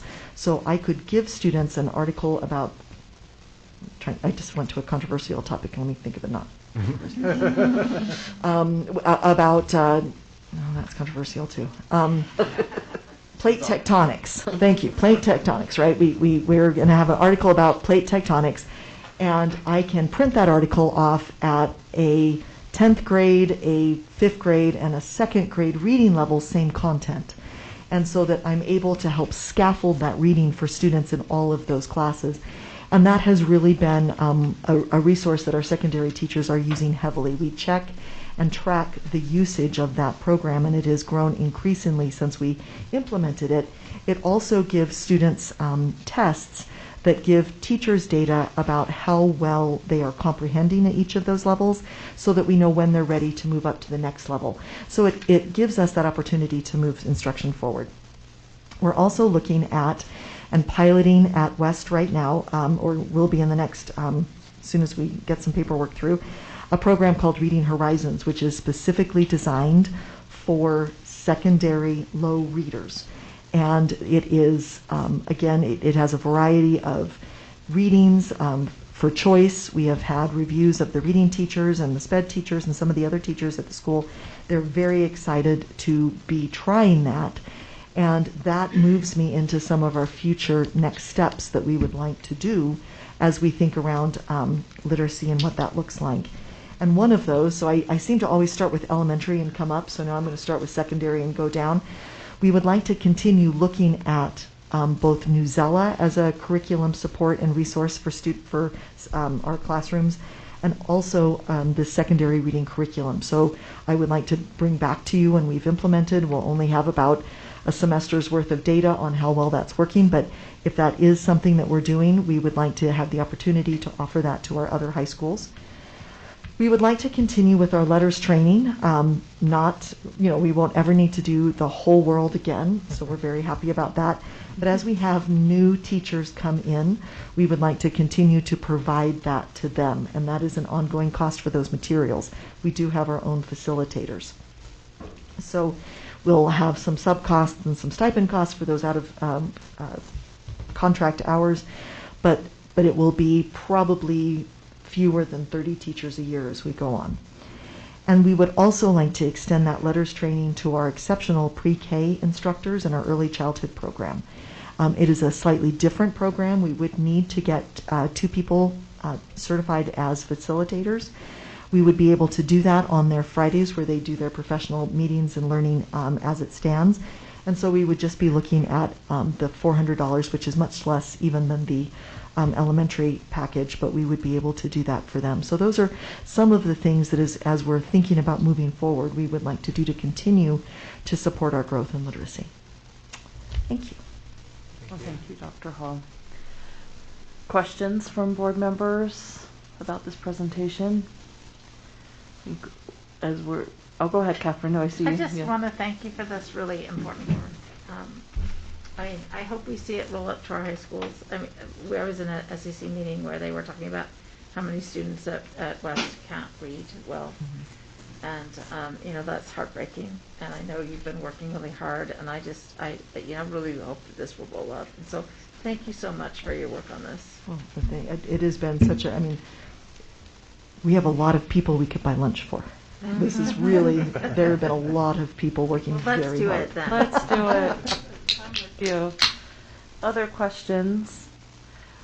As usual, Dr. Hall, you've presented so much good information with so much for us to be thinking about, and I'm really proud of the work that you're doing. And I'm proud of the priority the board has set on literacy. And again, as we've noted before, that goal was officially adopted in November of 2018. I think as we're at a point where we're looking at our student achievement plan and other things, I think I am looking for the board to readopt these priorities and perhaps change the language of the goal, specific goals. And so I would hope that you would be a part of that, and then really appreciate you bringing to the board ideas for things that we need to be thinking about for financial support for this goal. So thank you. Thank you. Dr. Gadsden, did you have something you wanted to add to this? No, as always, I thank Dr. Hall. Curriculum is one of my areas of expertise, and so we have a lot of conversation about the work, and so I just thank you, because a lot is on all of our plates, but I seem to be going to Dr. Hall a lot for a lot of things. and I Yeah. appreciate it for it. You're an expert. Thank you so much. But we are lucky to have such amazing And please tell experts in this Dr. Malouf that we missed her, I and will, glad she's thank you. representing us well for something else awesome. She is. And She I know we miss Peggy, so thank you. Well, thank you very much. I sure appreciate the opportunity. Thank you. All right, our next study topic will be on one-to-one computer discussion. And for that, we have Sam Quantz coming Yep. to the table. And Alan might help him out a little bit if he needs Well, to. thank you. With no.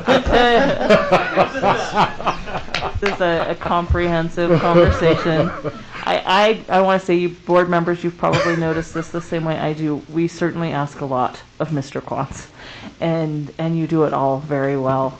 And so thank you for being here tonight to present this conversation for discussion about one-to-one computers. Thank you for the opportunity to be here, and I appreciate the thanks, but I have to pass it on to my team, who is an extraordinary team. We have by far the best staff, IT staff. You can compare them against anyone in the nation. So we've been really blessed with that. So one-to-one student devices. This is probably the number one question we've had for the last year and a half, as we've struggled with this. But we've had that conversation previously, but prior to the pandemic, it wasn't seen as high a priority. It was, and not just our district, right? Other districts as well. It was because it's a significant investment. The numbers I'm going to present here is going to make Dr. Buendia's budget request look very inviting. So, okay, but this screen right here is what I want to focus on to begin with. Whenever we talk about one-to-one devices, we often focus a lot on the device. And we're going to spend a lot of time on the device tonight.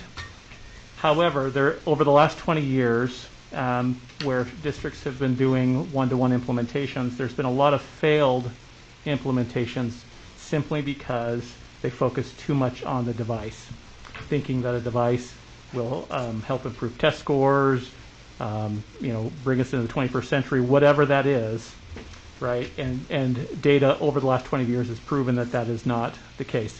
We really need to focus on the entire culture of Salt Lake City School District with technology. It can no longer become an afterthought. It has to be part of who we are. So as we focus on this, now this slide I've borrowed from a white paper that's listed on the U.S. Department of Education regarding digital learning, and it kind of summarizes a lot of thoughts that I've had over the years about this. So we're going to focus on addressing access, most of this. However, teaching digital citizenship and privacy and safety, we do that, and we do that well. And then ensuring security and privacy, that's the S word that nobody wants to hear, but they're really glad when it protects them. We want to talk about empowering the individual learner as well, and personalized learning. That's come up in the last few board meetings, and that really is a paradigm shift in what we're doing. And technology can be used to do that. However, it needs to be part of our whole instructional model, not just, again, like I said, a side thought. Communicating with parents and families and setting expectations for student participation. SEL needs on technology, we saw that when we were remote, right? I'm sure you received lots of feedback about how difficult it was for some students. Some loved it, some didn't. We kind of had the broad spectrum of that technology. And that kind of goes along with the digital citizenship and safety, is how are our students going to operate in this 21st century, right? The technology that we have isn't going away. It's going to be part of their day-to-day lives, and it's imperative for us to teach them how to do that responsibly. And lastly, teacher professional development and well-being, and that probably shouldn't be last. That should be up there, but that's very important because we've observed over the last 18 to 19 months how when we went really quickly into dismissal and everybody was teaching from home, how challenging that was for our educators, and they were on a steep learning curve. As they've returned to this classroom, we've seen that utilization diminished just a little bit, right? But we were able to make great strides throughout that time. But investing in our teacher professional development in this area is imperative. For our student devices, again, we're going to be focusing on the student access right now.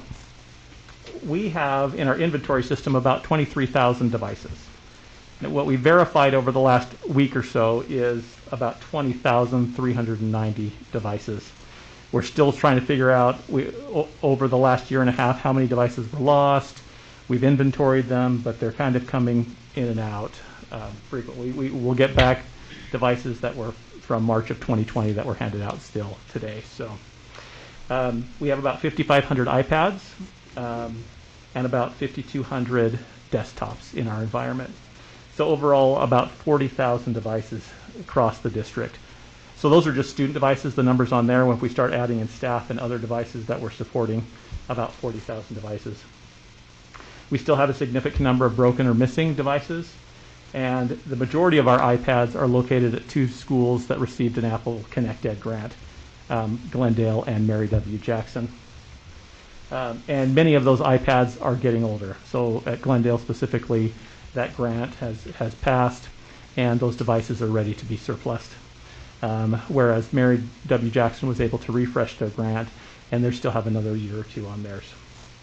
But just to give you an idea of the breakdown as we look at this, with current budget levels, we have the ability to purchase about 1,000 devices a year. So that 959 in 2018 is about our baseline purchase. Each of these other years where we see 3,600, 4,000, were all purchased with board provided one-time funds. And then obviously with the 2021 year, whether it was CARES funds or board one-time funds, we purchased 10,000 devices. So as we look at going one-to-one, that 10,000 device number is the challenge, right? How are we going to look 5 years into the future and deal with that 10,000? Because that's pretty significant, right? Okay, in our student internet access discussion, last year we purchased about 1,600 hotspots, and we had 1,000 Comcast vouchers that have paid for that Comcast service for a year. We only had about 800 of those devices returned. And so this year we've reduced that number to 800, and we still had the 1,000 Comcast vouchers. And we've had those go in and out. We still have a few left over, so we do have that 800 number seems about right. We could increase that. The cost of those two products alone is about $300,000. And we've been able to pay for that using emergency connectivity funds for this year, and last year we were able to pay for it using CARES funds. This average student computer use is an interesting number. If we look at all of our devices, all of our student devices, we didn't include teacher devices, but student devices, desktop, laptops, our average use is just about an hour a day. Okay. Now, some may say that's okay, some may not. But it kind of looks at how we're actually using the devices in our environment. And it speaks to that conversation of what's our culture, right? What's the expectation? Now, we don't necessarily need students on their screen for 8 hours a day, right? We necessarily wouldn't want that number. But is that number realistic, or should we expect a little bit more if we're really utilizing these tools to help strengthen our students? Our technology support is another area of addressing access. Like I said, we have 40,000 devices in the district. We have 13 school technicians, 4 help desk staff, 15 infrastructure support staff. And so this is an approximation because at the beginning of the year, when things are pretty crazy, we're not really big on putting tickets in. We just kind of drink from the fire hose and try and make everything happen. So an estimate for this year so far is 13,800 tickets that we have resolved. And then since October 31, we've looked at our help desk calls, 5,100 help desk calls that we've seen. And that's just when we look at that one line alone, not other calls that come out on different lines. If we look at industry for support, we can see that the average for a good response time is about 1 technician to 1 to 200 devices. Where we're looking at here, we look at probably 2,000 devices, 2,000 to 3,000 devices per technician. So where do we go going forward?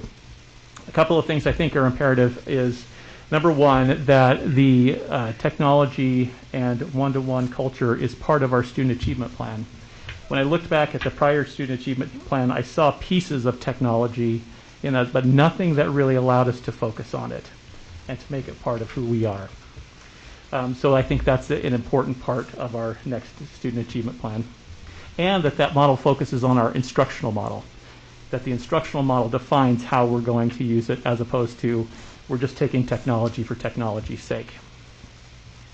Okay, and so with that instructional model, we want to use all those pieces from that initial slide that we looked at and focus on those and define what that means in our environment. Then we would look at a long-term funding commitment. So what I'm recommending is that as far as student devices are concerned, IT would just manage that. We manage the student information system. We handle all the enrollment numbers.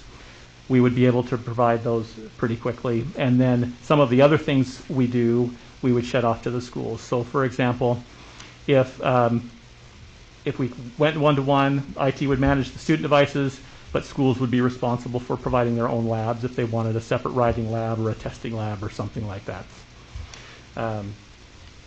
Then we recommend using ESSER funds to provide for that uplift for the first few years of this plan. And then after that, we would have to figure out a way to make that an ongoing funding model. If we don't, then what will happen is in 5 years from now, we'll be hurting. So the estimated budget for this, for a 4,200 to 4,400 devices, long term would be somewhere between $1.6 to $2 million a year. That's at our current our current price point for devices. Now we use PCs, and we've done that historically because of the demand that we've had, the requests that have come in, and to provide for that service. One of the reasons that we have been able to be successful in deploying as many devices per technician as we have is because of the tools that Microsoft has provided us to be able to extend the capabilities of our technicians. Going forward, continue this, we would want to recommend increasing our frontline staff by 4 technicians and our back-end techs by 3. As each system comes on, that requires not only some frontline support, but it also requires time to develop that system and support it from the back end. We've already mentioned this, that we're currently spending $300,000 in emergency connectivity fund for internet access. So that's a question we would have to resolve. What will we be as a district for providing internet access? Do we want to be the internet service provider for our students? If so, we'll need some investment in that. We've talked about working with private companies to help provide affordable internet options. We worked with our T-Mobile, our hotspot provider, to continue to have conversations about bringing that cost down.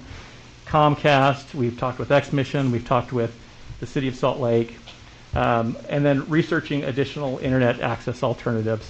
One of the projects that we are investigating is a private LTE network that might be available for our students.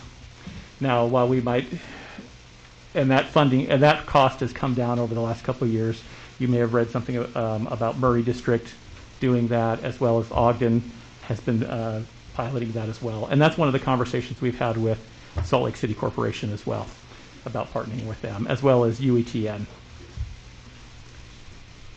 Okay, so in summary, we would need about $2.3 million for the next 5 years. And that's to help us absorb that year with 10,000 devices. So we would purchase about 5,000 devices a year for the next 5 years to help us maintain that. And then we would drop back down to that 4,200 to 4,400. Now this would all be tempered with whatever the enrollment is, right? Right now we're just using that average number of about 20,000 students. What that'll look like 5 years from now, we're not quite sure, but. And then 300,000 to 500,000 ongoing for internet access at our current levels of cost.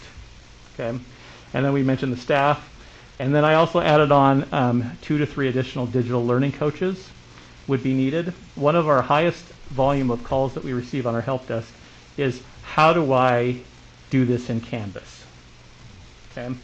And my staff is really good at the nuts and bolts. Point here, do this, and do that, and they can talk through it. However, we're not teachers. And so what I might think is a really good Canvas page, for example, may not really fit the instructional model. And so having teachers that can do both really helps the classroom teacher out. And then I also recommend we form some committees in the schools to address personalized learning, parent communication, teacher development, and well-being.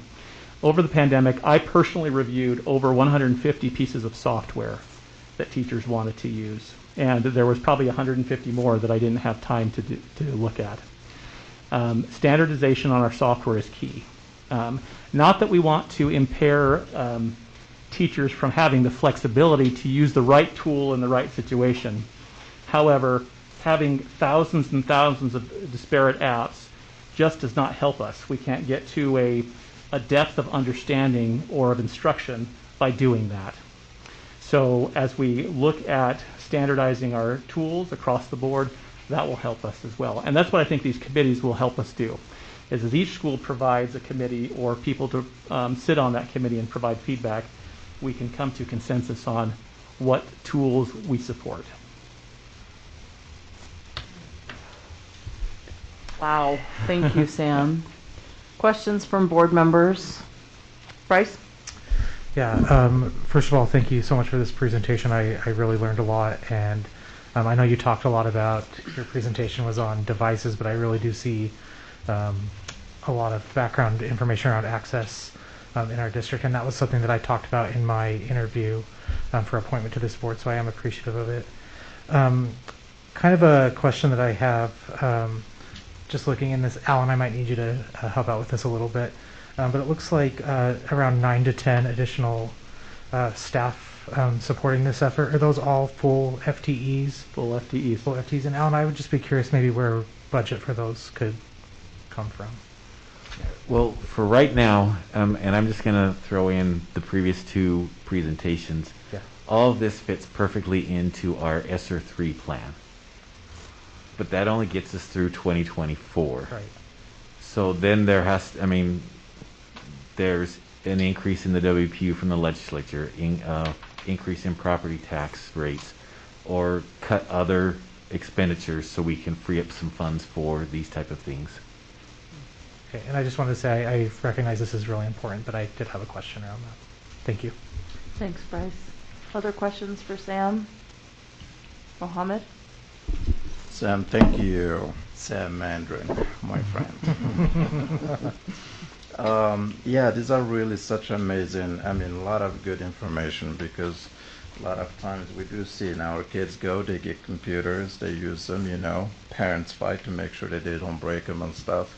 But it's good to see that there are so many things that takes, place behind the scene. I have some questions here. So the 1 hour computer usage per, how is that measured? So we have a system that can see how long they're logged in and actually being utilized. And so you would have some devices that are obviously being used at 5-6 hours a day, Okay. but some that aren't being used at all. And Okay. so it's just an average on that. We've been looking at filtering out, just looking at laptops. That number kind of went down a little bit from that 0.91 to probably about 0.8 hours per day. Okay. When we're just looking at laptops and not including desktops. And has there been any attempt, like when identifying, for example, which student has those and contacting the families? Because sometimes some families, they have computers at home, and probably they just forget to return the computer. Out of anxiety, they get an extra computer. So probably if we could reach out to those families and just say, hey, we do not see usage of this computer. Is it possible that we can get it back or so? Is that a possibility to do? Or? Yeah, that is a possibility. I think one thing we need to note is that prior to our week closure, or sorry, not closure, where we were remote, there wasn't very many devices that actually went home. Okay. So I think that's a pivoting point as we look to measure. Is that, okay, what was our utilization prior to January 24th, right? 24th? Yeah. And then what was after, because I believe the high schools have left the students with their device at this point. Okay, that's great. Thank you. And let's see here, another question. I know you talked about the internet availability to families and so. What do you think would be best option, financially responsible and also, in terms of consistency of the availability of the internet? Will it be best for our district to offer that, we kind of like run our internet, offer it to families, or would it be best if we continue to use the T-Mobile hotspot? So hotspots provide a lot of easy flexibility, right? Their costs have come down a little bit. They're easy to hand out. They're easy to check in, but they're also easy to lose. Okay. Right, which we've seen. The idea of a private LTE network, investing in that and building on that, provides us a lot of longevity for the district, right? We can say that every student in Salt Lake City School District can have access to the internet on a district device if they need it. Right? They could choose to use their home internet, or they could choose to use this private LTE network. Okay. So I think from that standpoint of, if we want to ensure that every student has access, regardless of socioeconomical status, then our answer is we build our own. Okay. Right?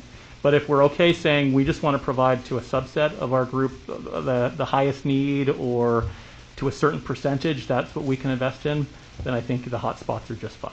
Okay. Okay. Yeah, because it would be nice, we never know what kind of disasters will come our way again, the future is uncertain at this case.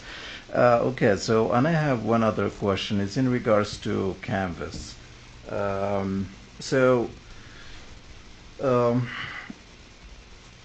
Does Canvas, like, let's say, okay, we have a contract with them, and do they offer like 1 year training anytime they have new updates included in their contract? Because like I'm thinking about teachers who are not familiar with the system and its changes, I think it would be great if the company could offer something like that. Is that something? No, actually there is a lot of training for Canvas, actually. Our problem is time to take it. Gotcha.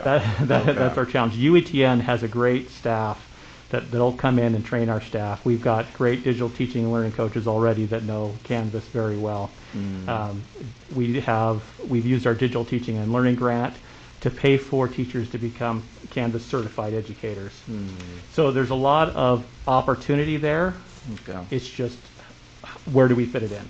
So that's why I mentioned the idea of, in our strategic plan, in our student achievement plan, that has to be part of it. That has to be part of our consideration. Absolutely, absolutely. Okay.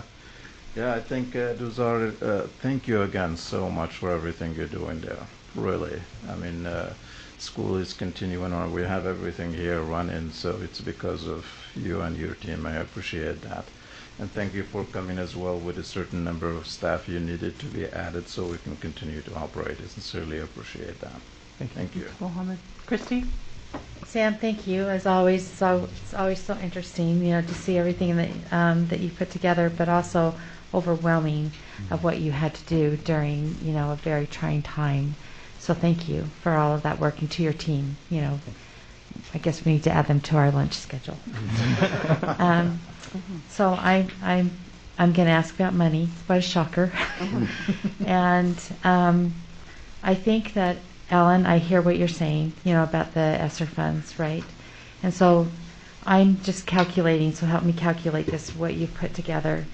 So it's really a $2.3 million to buy the 5,200 laptops, which would be a one-time purchase, right? So that makes sense. And then I always round up, so I'm looking at $2 million for the ongoing, to provide, for the 42 to 44. And then I'm thinking in my head that with maybe with the COLA increase, that the 10 FTE would probably be around $1 million, with benefits, right? Is that kind of in the ballpark with 10 FTE? No, because there's 3 different positions he listed, and I don't know exactly where they fit on salary schedules. But. Okay, so that would be helpful to know, kind of. So where I'm going with this is that I totally would agree, that ESSER is a great time. But what I would hope that we would do as a board is that we would really put together a long-term plan. Because I think that to say, as Alan did, that we're going to have to look at this at 2024, I want us to talk about that now.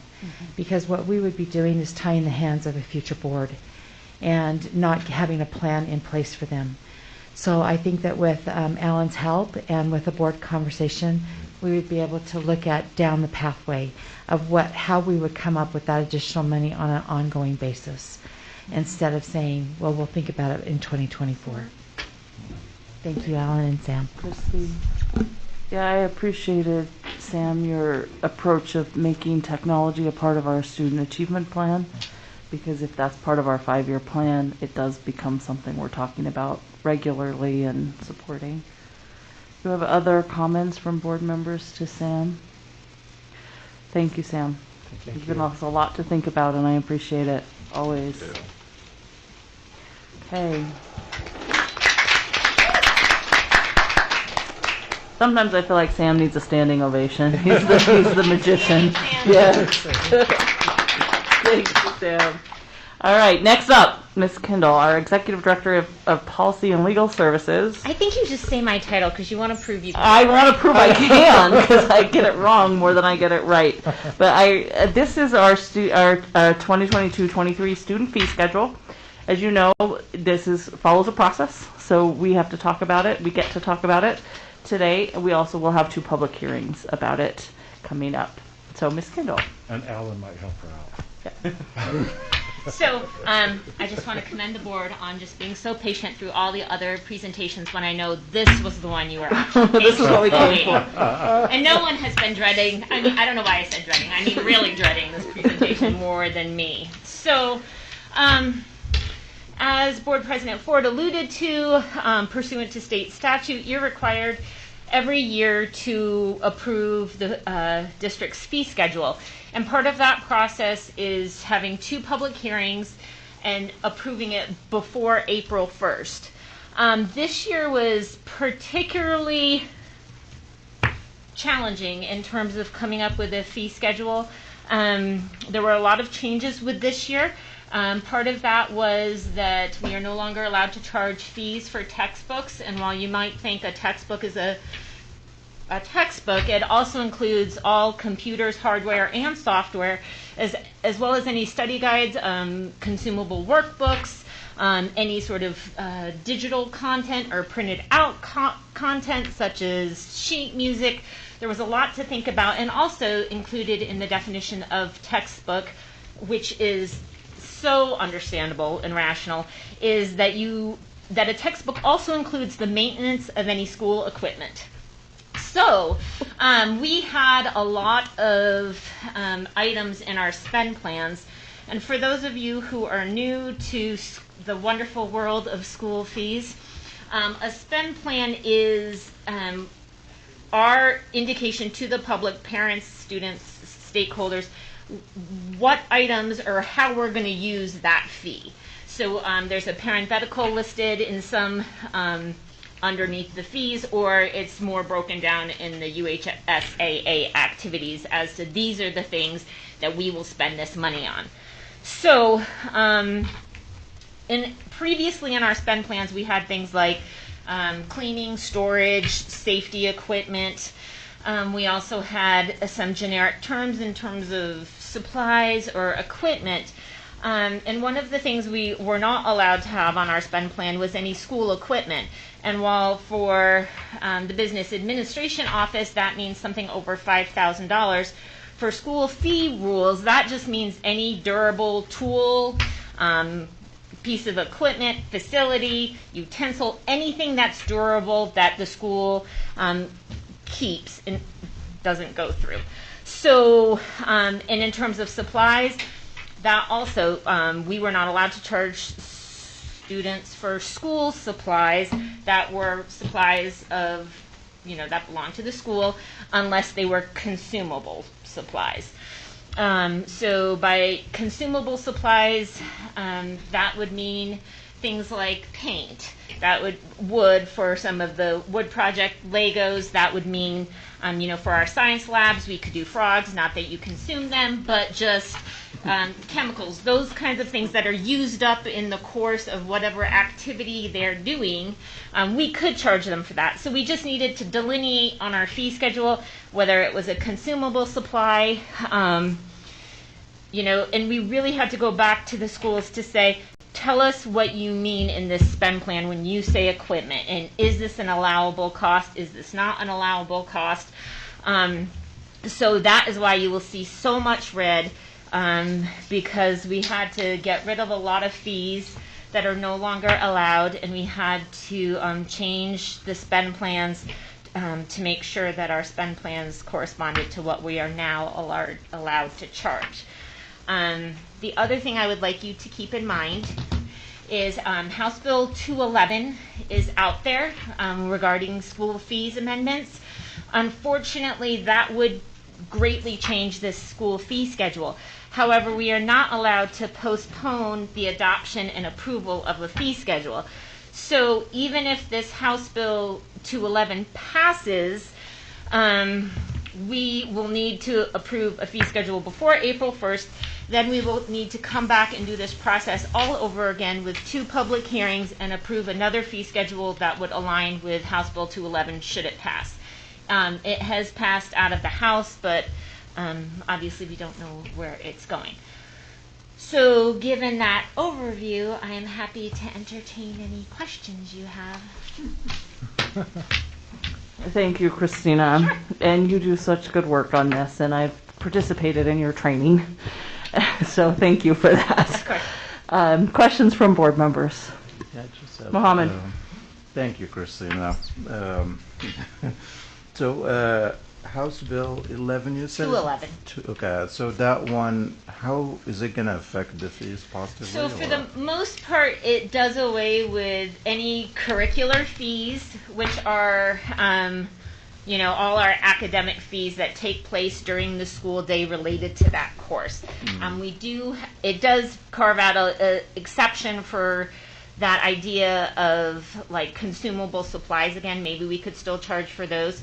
It also drastically cuts what co-curricular fees we could charge, and co-curricular being like tied to a class, even if it's outside of the regular school day. So our greatest latitude under House Bill 211 for charging fees is really like those extracurriculars like sports and things, but it's going to drastically reduce what we can do as far as curricular and co-curricular fees. Yeah. And I will say that there is no funding attached to this bill currently. Isn't that correct, Alan? There's no funding, so somehow they're indicating that perhaps the money to cover all the fees would come from the WPU, although there hasn't been any indication that they would increase the WPU to cover the fact that they are disallowing us from collecting those school fees. And they're projecting it's about $50 million a year. Is that right, Alan? Yeah. 50 to 55 is kind of the number that's been thrown out there. Okay, thank you. So, and right now with the textbooks and everything, I mean, some of our schools are obviously still going to be hurting with the changes that we had to make now. Yeah, already had to make. Yes, Already thank you. Yeah. Christy? I was just going to say that, what we heard in our last JLC meeting 2 weeks ago, I think it was, is they feel like that's been underestimated, the 50 million. I agree. And so it could be more. But, you always love a bill that's doesn't have a fiscal note. It's like, okay, now what? Yeah. Yeah. Just pull that money out of your hat, Alan. All right. Any other questions? That wasn't board direction, Alan. No. Sorry. This was a big ask, and thank you for doing it. Something else. I do have to say that this was an incredible team effort because the schools misunderstood some of the things that we're asking. Obviously, some of the rules were a little bit complex, so it was a big ask to go back out to the principals. They had submitted things they thought were okay, and the area directors helped a great deal. Christy and who's the name of our business administrator? Oh, Alan helped a great deal as well. So it was definitely a team effort. So I just want to acknowledge everyone who helped me as well, and Jillian. We got a big earful about it at West SEC, didn't we? Yeah, They're worried. yeah.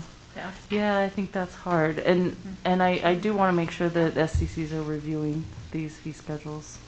And they did. They did at West. It hasn't happened yet at East, but I'm sure it will.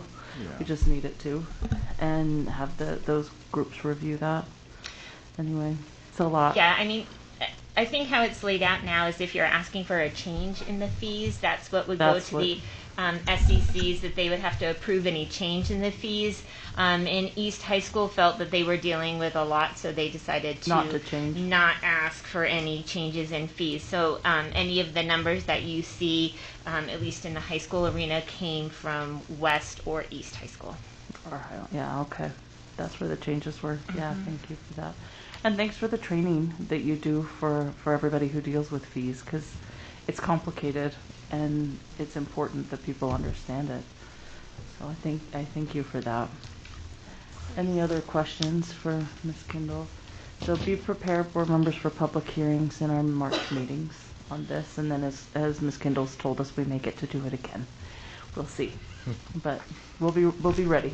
Okay, great. Thank you so much. Thank you so much. Okay, next up we have a discussion or study about our virtual middle school program, and for that we'll invite Dr. Hall back to the table and Principal Dallin Miller.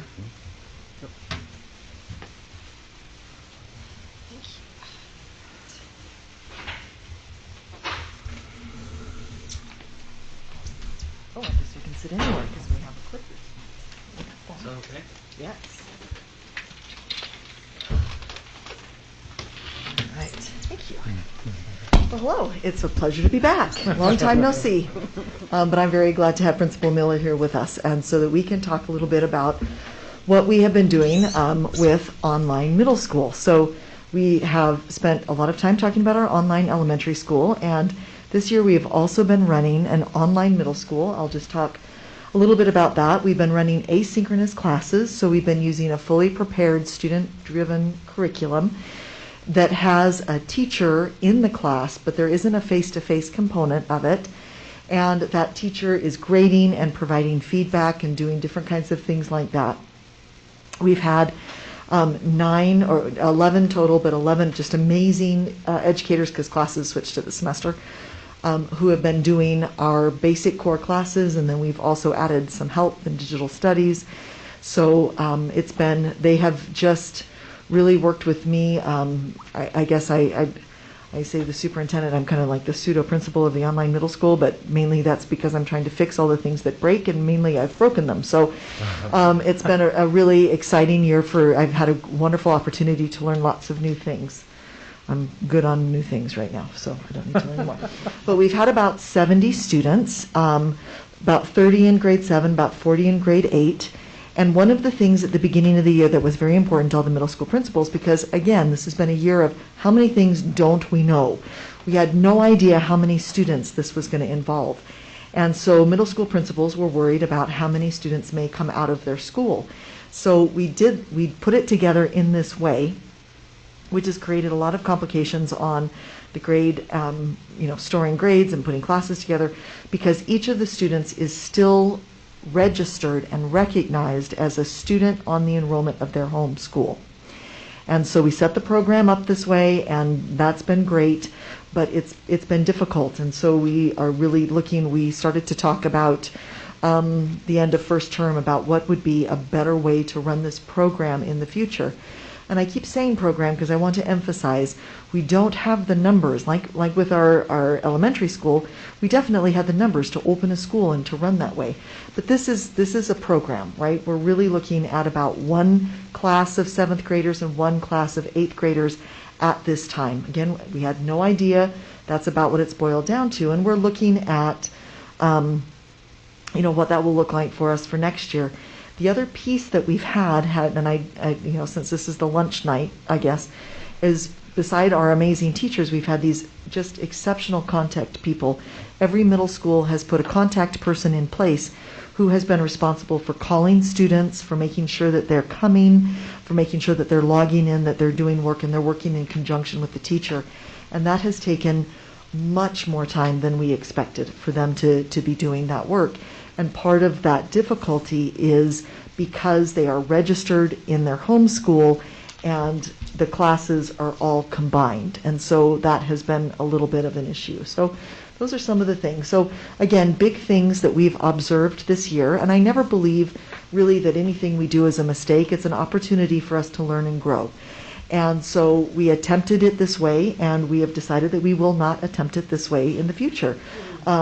We feel like our middle school students need more contact, both with their teachers and with their fellow students. You know, they've had a lot of written contact with the teacher, but what they haven't had is a lot of student-to-student contact, and we feel like that's important, and they need to have that.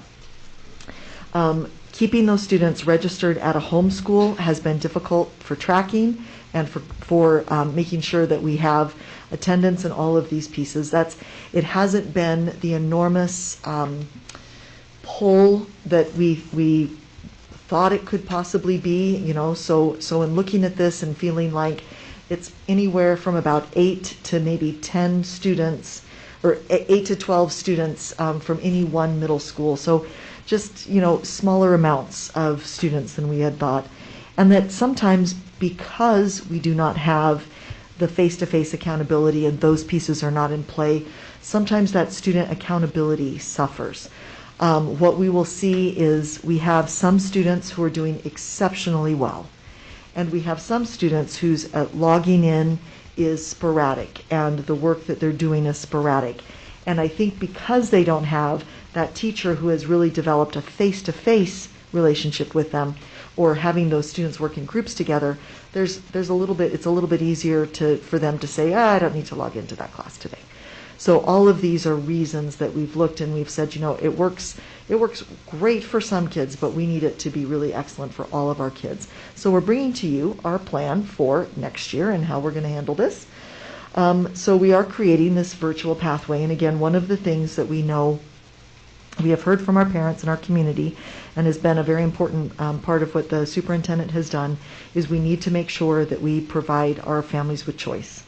And we have our students, we have about 31 students, we have 31 students in 6th grade at Salt Lake Virtual. So we know that we have those students who will be coming forward, and we may have other students who will want to do this. So moving through, we have our virtual elementary, and then we'll have an online program that will give students that opportunity to continue to attend without being in person.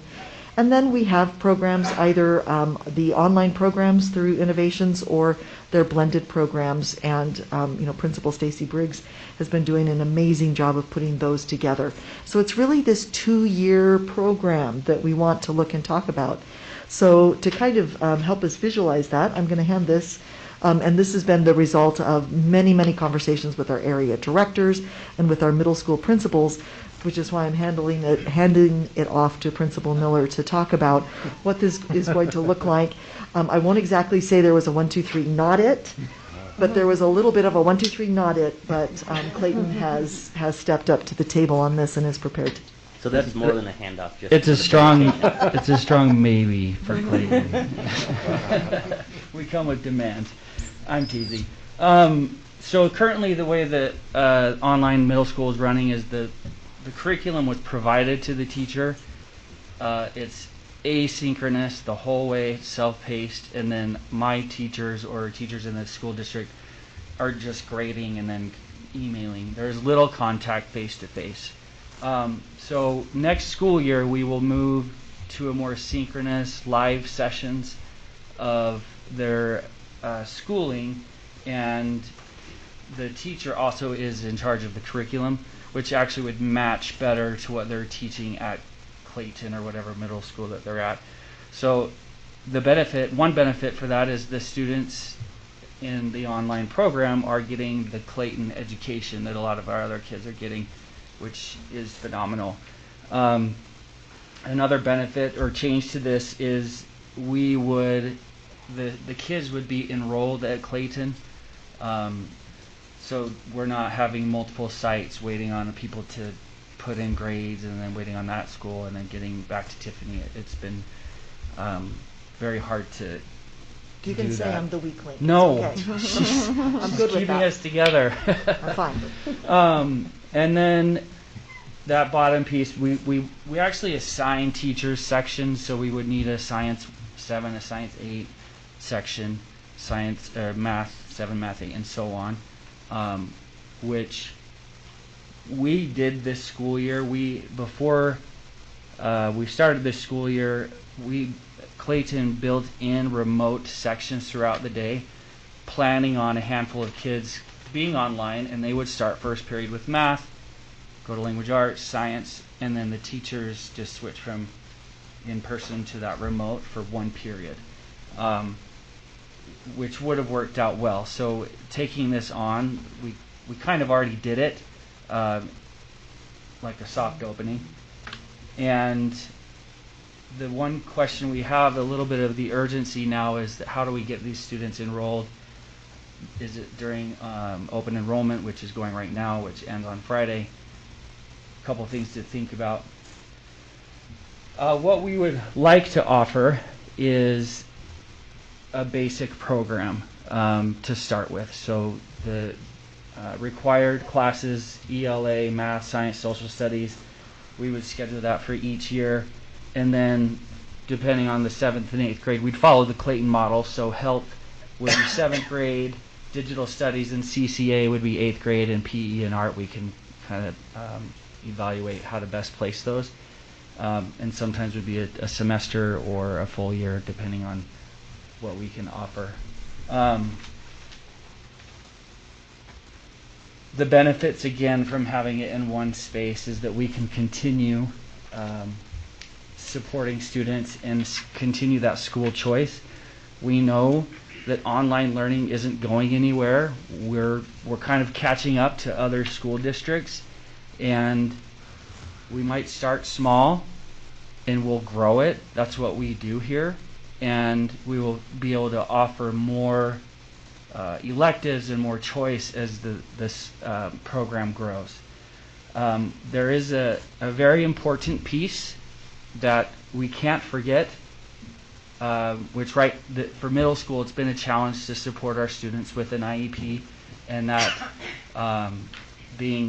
we are a hub school. Don't forget about us middle schools. We are a hub, and we have the resources currently to support students with an IEP. If we're looking at 6 to 10%, that could be 5 to 7 kids, but we still need, asking a teacher to go from a SPED teacher going from in-person to remote requires some planning and scheduling in that resource. We can continue tutoring, and as we grow the program, like I said, we can offer more options as we get more kids. Okay, Q&A. To read that, we don't want to produce some type of hybrid school. We want kids to either choose to be online or you're coming in person. We'll stick to the program that we have, the classes that we offer, and for now have to say no if somebody else wants an additional something, elective or a program. We got to grow it first.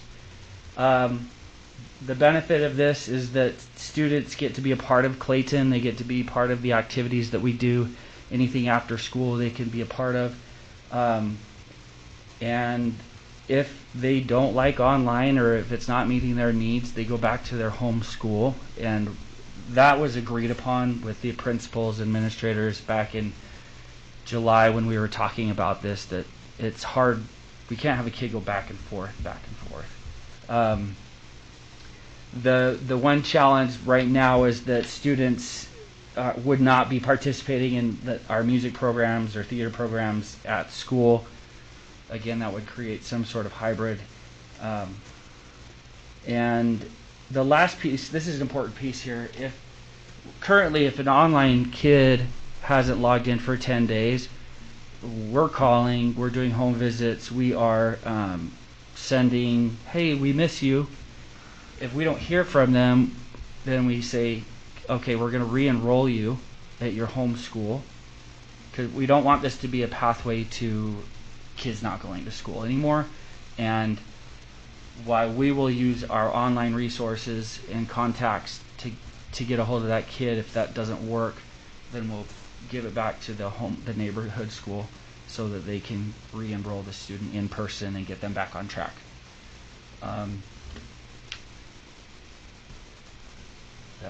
That's it. Thank you. Yeah, really the focus here is just on making sure that we're creating a hinge program, an excellent program that will hinge between our elementary and then whatever we choose to do in high school for students, but really making sure that we've got that face-to-face time, that accountability, and that we're able to make sure that our students are successful. And we'll be able to work through a lot of the concerns with open enrollment, but you're not closed, so we'll just leave it open. I mean, we'll be able to get kids in and to be able to do that. And who knows, in 5 years, maybe we'll have a fully online 400-person middle school. We don't know. Mm-hmm. But again, the exciting part about being in front of this innovation is not knowing and having schools and principals who are willing to say, well, let's give it a try. Thank you. I'm sure board members have questions. I'm thinking, as you said, you've talked about this and in collaboration with the school leadership and performance director and network directors and principals. Is this something that everybody sees as the path forward? Creating this pathway. Yeah, so it's got support from that whole group. We met as a middle school body, included Stacy Briggs, included a few other people to see what would be the best pathway, and it really came back to, we're in charge of middle schoolers. We know what we're doing. Let's keep it at that level. Mm-hmm. Yeah, there were some questions. I mean, we talked about, is this something that should we extend the elementary, but middle school is such a different bear, and especially with only having just maybe 1 or 2 periods, one period of 7th graders, one period of 8th graders, putting it with the elementary doesn't make sense because, of we've got a licensing thing happening there. And we're really not quite ready to put it in innovations because, Stacy is developing, Principal Briggs is developing all of her programs around online and doing that piece and doesn't have an assistant principal. So the capacity really is to keep this program at the middle school. And keep the kids connected to their peers too. Yes. Yeah, thank you for that. Other questions from board members? Catherine, Christine? I think I don't have any questions right now. Okay. Thank you so much for the presentation tonight. It's been so interesting to look through the information. So just in my brain to make sure I'm reading what I'm reading correctly. So what you want to do is move to a synchronous, face-to-face, right, with the students. And are the current teachers in the buildings, they would be the ones you would be going to take one class of asynchronous, or are we looking at hiring new teachers to do the 7th and 8th? Just walk me through that. Sure. So we did build that into the schedule last year, so we have the teachers in the building that can teach it. Overall, it comes out to be 14 or 15 sections, so we're pulling from our in-person sections to do the remote. So I don't know how that would impact. I don't want to make a plan for something that hasn't happened yet. So, but we would use our language arts teachers currently to teach that. Yeah. Okay, so looking at your program description, so obviously the course. You've got the language arts, math, science, social studies, right? Mm-hmm. And then you're going to try and do the other 4, health, digital studies, art, PE, and career. Mm-hmm. So they would have a total of, those would be some of the electives that they could do, right? They'd have a total of 7 classes. Right, over the course of the 2 years. And so that is the basic middle school requirement plan. Yeah, so they would still. I think this is really interesting. I think that looking at Obviously, you might be able to do some projections with who you have enrolled as sixth graders, right? You know, looking at who your new seventh graders would be all in one building.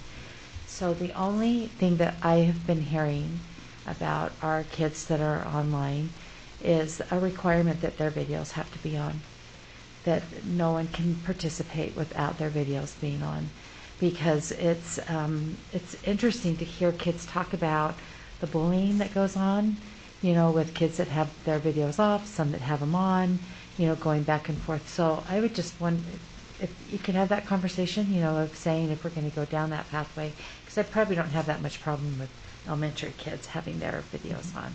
But as you move up into secondary, I can see where, you know, that's definitely been a conversation. But it'll be interesting to hear how this keeps growing and building out. So thank you. And that is something, for instance, that they do at Innovations, you know, that Right.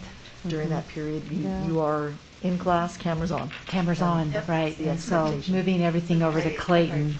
And we were pretty flexible during the pandemic because there was so much stress and people didn't have bandwidth. But I think you're right, Christy, that you know, if you're choosing virtual learning, then you need to have a certain accountability. And just like when, you know, you're in a classroom and you might be, you know, we refer to it as like, you know, can you have 2 earbuds in because you're working independently, 1 because you're, or none because there might be a time when the teacher says, okay, this small group, you go work over here and we'll put you in a room, or you might shut your camera off and work in. But the expectation of we show up, we have some time together, we're able to do some SEL lessons, we're able to do those things. That's really the piece that we're wanting, is that student-to-student connection, because some of our students haven't had it in a couple of years. Years. So. Well, thank you for this presentation. Oh, go ahead, Nick. Sorry. No worries. I didn't raise my hand fast enough. Couple of questions. First, thank you. I love when like creativity and expertise, you know, meet together to create something really cool like what we're talking about to now. Certainly meeting a need that we've had over the last couple of years. I guess just a couple of questions I have is particularly related to what we talked about with SEL earlier. Are there opportunities for students to be engaging in the SEL work along with what we have in program description here? Yes, we would run a very similar schedule. So if Clayton does have advisory, that's how we do some of our SEL work, so that would be built in. I know that Principal Briggs mentioned when we talked about that interaction and connection, they do virtual assemblies and speakers, and they're the highest attended pieces to what they provide. I thought that was really interesting. I didn't know that. It's one point. Yeah, thank you. Opportunities to come together and just feel like you're part of a school, part of a bigger thing. So. Perfect. Yeah, I know. You know, I heard from a lot of parents and a few students. You know, when we were in remote learning for the majority of a school year, that students who've struggled historically with being bullied in the classroom, or who have high anxieties or stressors or depressions that they're managing, found the remote learning option to be a lot more of a joyful experience and academically improved. I know it's not the case for everybody, but nonetheless, I value what we're doing here with this opportunity for middle school students. My last question, that's not on the FAQ portion of the presentation, is I know like students can't participate both in in-person and virtual learning at the same time, but questions I've gotten from parents are, if I commit to virtual learning, do I have to stick with that throughout the whole school year? And so maybe some clarification on that for parents would be good. It's my understanding that you can't necessarily float in and out like on a week-to-week basis, but maybe yeah, like we set it as a quarterly experience currently based on the curriculum that they get online, because they don't match what their teachers are teaching at school. So and then they have to unenroll and they lose their grades. It's sticky, but I think we would stick with quarterly movement. And that aligns with what we're doing at the virtual elementary as well. It's just a cleaner transition if they transition at the quarter, as opposed to in and out for the same reasons Principal Miller was saying. And if a student is really struggling, and you know, like of course, as Principal Miller said, if they aren't logging in, if this isn't right for them, and we've gone through 10 days, and we can see that this is not going to academically, they're not going to live long and prosper in this program, then, we'll invite them to go back to their home schools and to be in an in-person experience. But for the most part, we do really want to limit that. Awesome. Thank you. Thank you, President Ford. Mohammed, you had a question? Yeah. Thank you. Good to see you. And so my question is about, for teachers here, this is not going to overburden teachers or extra work for them or so. I've been talking to my teachers a lot about this over the past few weeks, and I sent out a survey. Clayton has many programs, and you need kids to keep those programs up. I just asked what they'd be interested in, and I had 8 teachers say they would be extremely interested, which I was shocked. So they're fantastic. I was really surprised and very happy to see that interest. Okay, that's fantastic. And let's see here. So we know in our district we talk a lot about the decreased student enrollment in our district. Now this program is going to be available to students from whatever district they can enroll in, and so I take it that this is going to help actually increase the enrollment in our district. We would hope so. Yeah, we've got 2 kids in the Galapagos Islands right now that are enrolled at Clayton. Okay. So it doesn't shock anyone, but Don't worry, Alan. And They're- that is they're our actually goal, all kids. to provide as much choice as we can to attract families. Just like we do with our full day kindergarten, we want to offer choices that other districts might not be, so that we become that choice for the family. Okay, fantastic. I love this. Thinking outside the box. Creativity right there again. Thank you. Thank you. And I think just being here all night, watching each presentation, each item that was brought to your attention impacts an online school. Yep. It was interesting to hear the different points that were brought up, and the things that you decide in the future really, that's a Q&A for like who's on the ground running this, impacts like all those decisions. And I think that I support all of the things that I heard tonight, and that it's kind of is a full circle for that. So I hope you're taking advantage of those kids in the Galapagos. I mean, seriously, I mean, it's just amazing experience out there reading some Darwin and doing all sorts of things. their parents are there for a study. It's that they're studying birds. It's pretty awesome. Excellent. I'm a little jealous. I'm a lot jealous. Yeah, no kidding, I am too. Thank you, Dr. Hall and Principal Miller. Superintendent, do you have anything that you'd like to add? No, I just want to thank them for the work and the process that they went through to make sure that there is collective commitment to serving students and providing families with that choice. So thank you. Thank you. Thank you.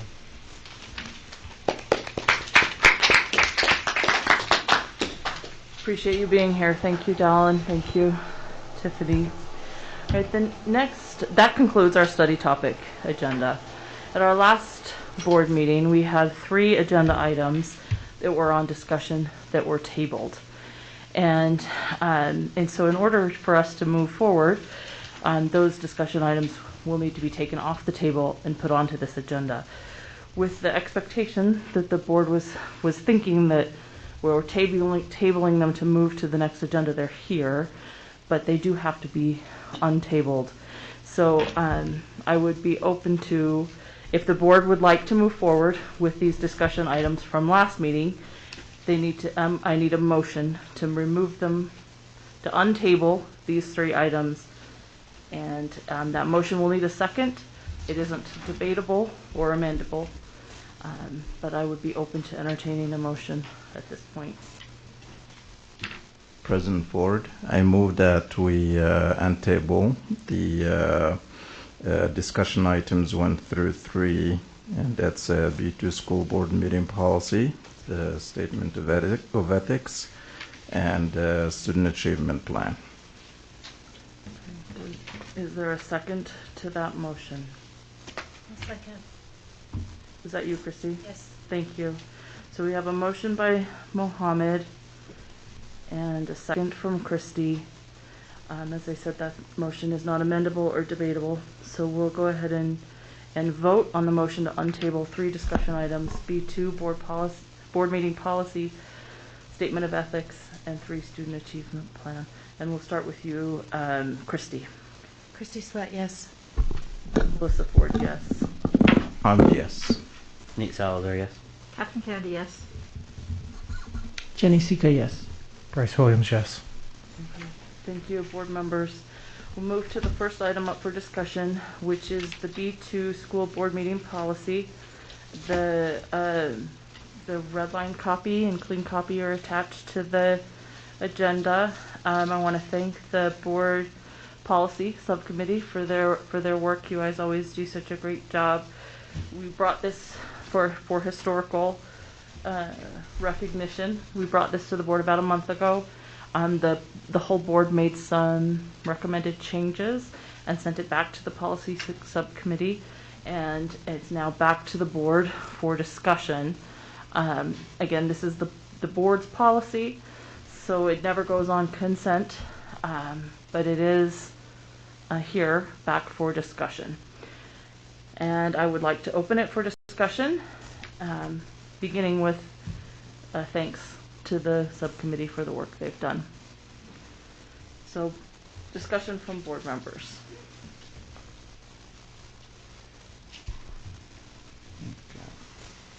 I had a couple questions since there's a little bit of a lull, and maybe I should give the time to the subcommittee to talk about it, but in the section on public hearings, it's listed when we must hold a public hearing. Does the student fees need to be on there, or is that something that we know we need to do from something else? I mean, I'm just curious.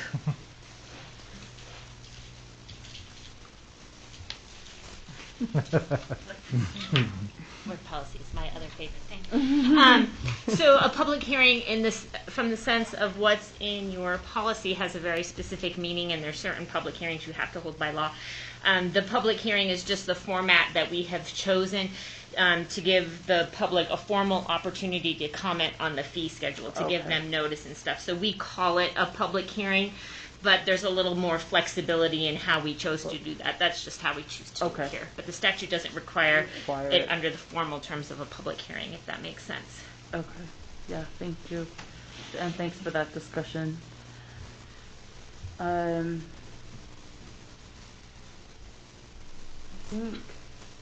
think the only other I had some questions about the parliamentary procedures. We just say that we ask this with board consultation.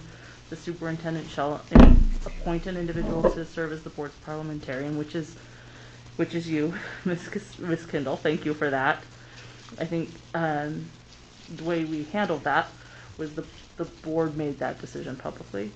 It didn't come through consultation, but are we just is that the design of the subcommittee, that we just discuss it in the future? I think the idea was that, like your other suggestion with regard to board agenda development, that you wouldn't be naming a specific person on the superintendent's staff, so you wouldn't necessarily be naming the executive director of policy and legal services would serve in this role, and that probably, depending on, if that person isn't me in the future, that there might be other people who might be more qualified to serve in that role. So the question is just a little bit about process. So in the future, it would need to be, or would we do it in a public meeting as we've done it in the past, or would it be, I don't know, I guess so. Okay. All right. And then finally, I do have a few questions about the agenda development section. I appreciate the work that the subcommittee did to kind of address my concerns about that, and in the parliamentary appointment as well. So I thank you for that. I guess I would like a little more clarity on the process that the subcommittee sees for designating that third board member, and what rotation might look like, what the purpose is for that third board member. I heard it said that that would be for the purpose of leadership development, and I can see benefits for that. And if that's the purpose, that might be good to have that as a part of this policy. So those are some thoughts I have on that, but I'm really interested to hear what the rest of the board feels about it, and am prepared to support it with some clarifications. Other board members? Mohammed? Yeah, thank you for bringing that, the agenda development part. So I do see as well the positive part of leadership development. However, there should be other ways that we can really do, leadership trainings. Just like when we had AJ and how like the training he has provided for us as a team. So this is good, but using that as leadership training, it really is not going to help much in there. So we need other, there is a lot more training we need to be able to do leadership training. And the other thing too is, each one of us here, we have elected leadership to be involved in the process of, being out there, deciding the agenda. And, and for me, I trust leadership on continuing with that. But I would like to add to that as well is, having an additional board member in there personally is not really going to do much, except for, adding another board member in there. For what reason, I really do not understand. Unless the policy committee can clarify that, that would be fantastic. But I think, we have elected leadership, we trust them. We already have an established policy in terms of like if we want something in the agenda, we go through that streamlined policy for the item to be in the agenda. And that's, my take on that. So personally, I would recommend not to have that part of the policy. Okay. Are you good with the rest of the changes? Yes, the rest of the changes are good. Let me see here. Yeah, and there is one that I would like to bring back. I know we talked about this before, and that has to do with the sign up to speak. I know we said the policy here states that, you can only have this many people, but we know it's flexible, and I think it makes sense if we could put something in here, even between bracket, stating, yes, this is the policy, however, we are open to, because people cannot see that. We know that, but we need people to be able to see that. We talk about transparency here, and we need to make sure that the public understand that as well. So you would want to add something to that section? Exactly. Yes. Okay. All right. Thanks, Mohammed. Thank you. Other? Say that? Did you? We kind of brought that up in the last one. Yeah. Okay. Giving So, the board yeah. the ability to. Yeah. But when I click on the website, it is not showing in there. As a person, if I'm coming to sign up, the only thing that I see here is 5 people to speak at each meeting. And so on the website, not in the administrative procedures, is that what you're saying? That's what I'm saying, Oh, yeah. I see. So when people access it, they can see. 10 seconds. That, yeah, that's. So as a part of the policy committee, I'll be interested to hear from Bryce and Christy. We think that it's a good idea to have a third person for a variety of reasons. One is leadership development, but there are other reasons as well. We will not always have these leaders. We've had different perspectives about it, and I think it's just good to have a third person in to communicate to the rest of the board. I just think it's a valuable thing. I think that there have been times where it would have been helpful in the past couple of years to have that, but speaking not necessarily about this team of leaders, I just think it's a check and balance. We can have 3 people in there. we've had 3 people in there the entire time that I was in leadership. We invited a third person in, and it was very useful. And we used to have it for continuity. In fact, Christy attended most of those meetings because she had been president, and that continuity was very, very useful. And I saw that myself, having Christy in there to say, well, this is what we used to do, and reminding Heather of certain things that it was very helpful, and I think it was useful. And I didn't just to have a checkpoint saying, why are we not talking about this student achievement plan right now? Why are we talking about this particular thing? And sometimes 2 people can think the same way and differently than the rest of the board. So you elect leadership for 2 years. They sometimes need to check and balance, not specifically talking about this team, but it's just very useful to have that in case other board members think, and I think that we determine as a board how we appoint that third person. And I think that the less specificity in here, the better it is, because it gives the board the most flexibility in the future. And go ahead and add in if you guys want to. Do you want to go, Sure. Bryce? And I'll just speak from my perspective in the conversations that we've had in the policy subcommittee meeting.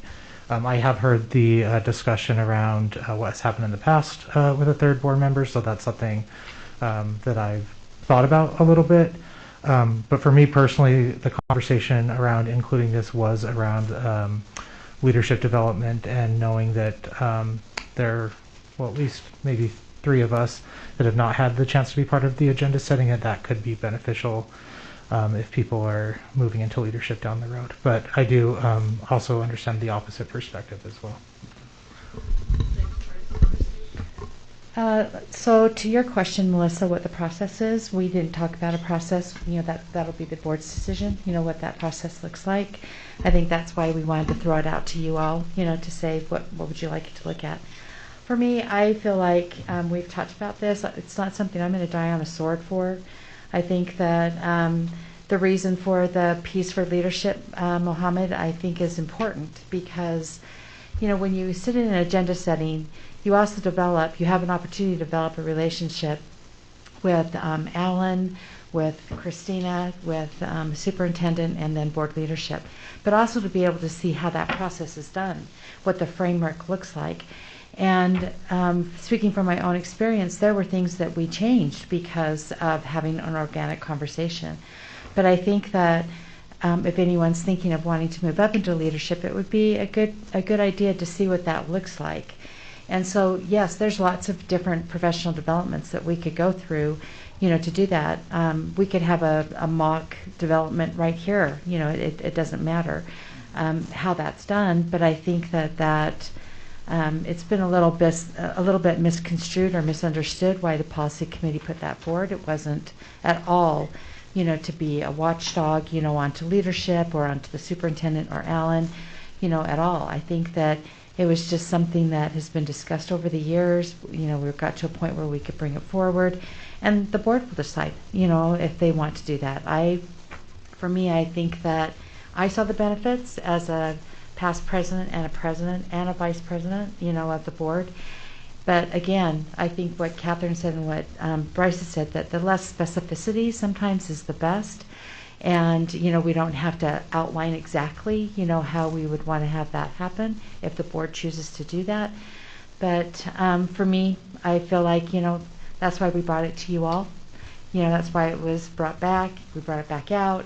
And then, the majority of the board will decide whether or not they want to include the specific language in the policy. Thank you. Yeah, thanks. Any other? I think to that end, Christy, I would say I might change the language in that agenda development just to say the board will designate the board member who would rotate into that, or not. Just the board will designate that. I don't know that it needs to be written in here that it says it may rotate into this position or attend for a specific period of time. How would I say that? I think I would say, in addition, the board will designate a third board member to attend agenda development meetings, period. It's up to the board. It's up to the board, but that might be my recommendation.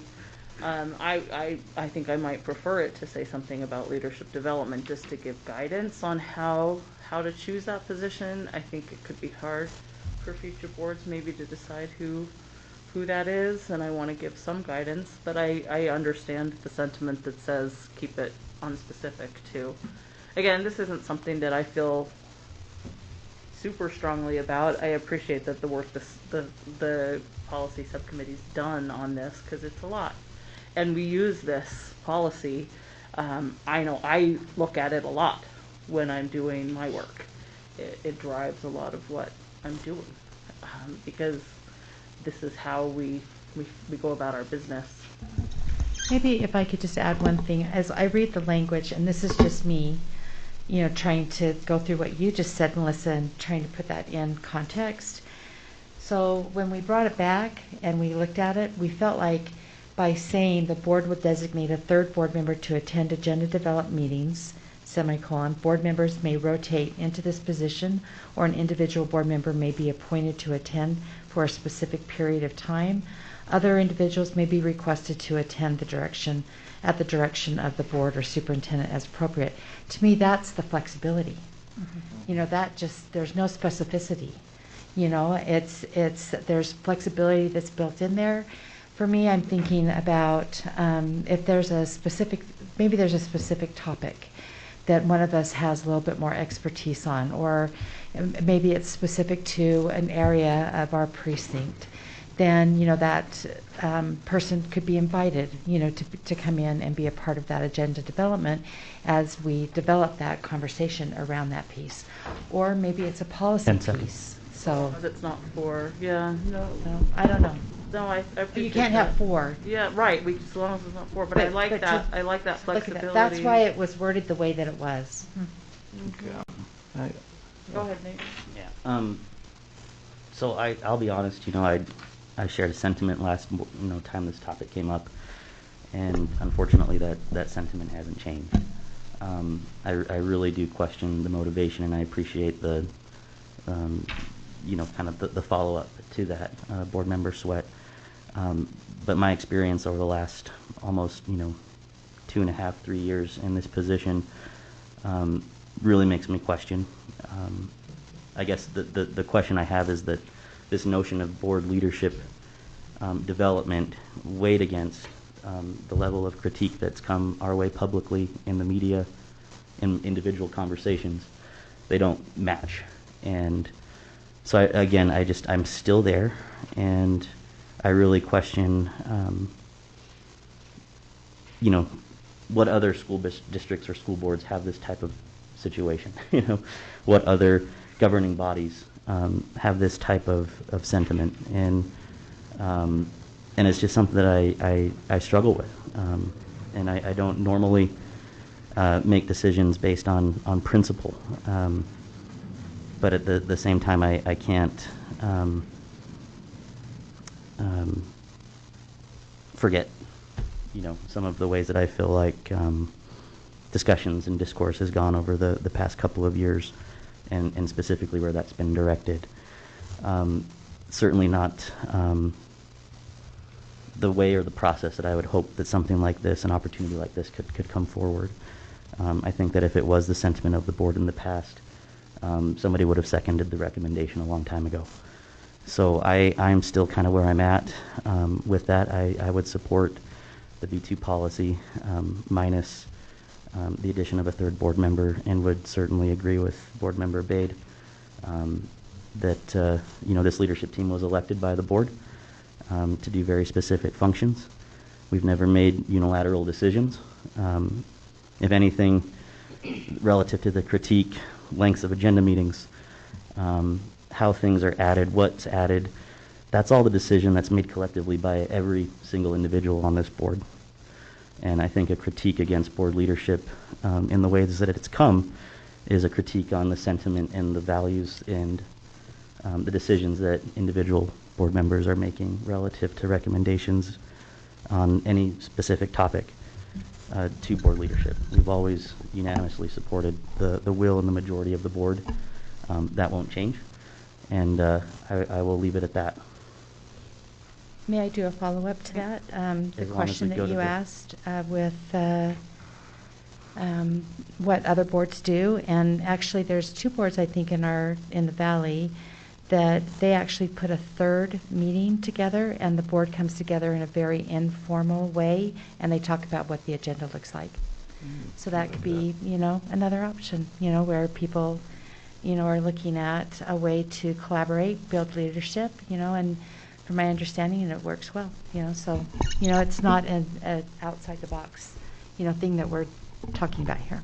No, I see that. I see that. I think another thing boards do and could be a way to change this language would just be to elect a third. Like I know some boards elect a secretary or elect a second vice president. Jordan School District does that. Well, I mean, the fact is that it wasn't in the policy because it just used to happen. I mean, the reason is, it wasn't in the policy before because the leadership felt comfortable having a third person come, and it wasn't a big deal, and that third person came. But this leadership team does not want a third person there, which, That's not well, true. I mean, then we could just have someone come and it wouldn't be a big deal, because we've asked before. I mean, that request has been made to have a third person sit in the meetings. And, the way this has been set up you've couched a lot of language, Nate, I don't want to get into an argument about it, but there have been things that have happened in leadership that in scheduling that I think were not part of an entire board. And AJ is a good example, for example, for some things that were requested not to happen. And so there have been things, and I have a list in my head, I could point to them. I don't want to do that right now, but there have been things that have happened. Yeah, go ahead. All right. I feel like this conversation may go on for a really long time, but from my perspective and my point of view, like, is there a possibility, like, what's gonna hurt it if you add a third person? Nothing. Nothing's gonna hurt it. Okay. Then the only drawback I see is just scheduling. Yeah. And that's it. And otherwise, I think that there's lots of reasons. I mean, I've said that. I think there's lots of reasons to do this. But I want it to be a board decision and not just recommended by one board member. Sorry, is there a possibility that as we go through these discussions, we don't offer any bias or any personal feelings towards this? Like, what is the best for this process? What is the best for these kids? Because sometimes we get out of hand and we lead these conversations to nonsense because we offer a bias, because we have these personal feelings, Is there a chance that if this is great and if it's not going to hurt, why not? Tell me why it's not good. And then, I've told you the only thing I can think of why not. And that's it. So it's up to the board, and I appreciate the work that the board policy subcommittee has done, and thank you, Jenny. I mean, really what I think we need to do is just decide, do we support this policy or not? And I do. So thank you. Mohammed?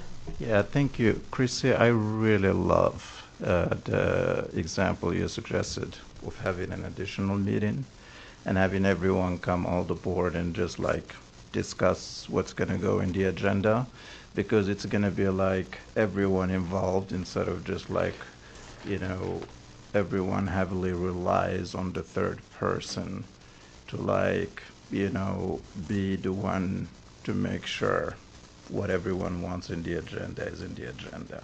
I really think that is a brilliant idea, and actually I personally would love if we could see that, because all of us are going to be involved in the process of deciding the agenda, because this is like a living document that families, people listen to. This is like something that just like shapes our district.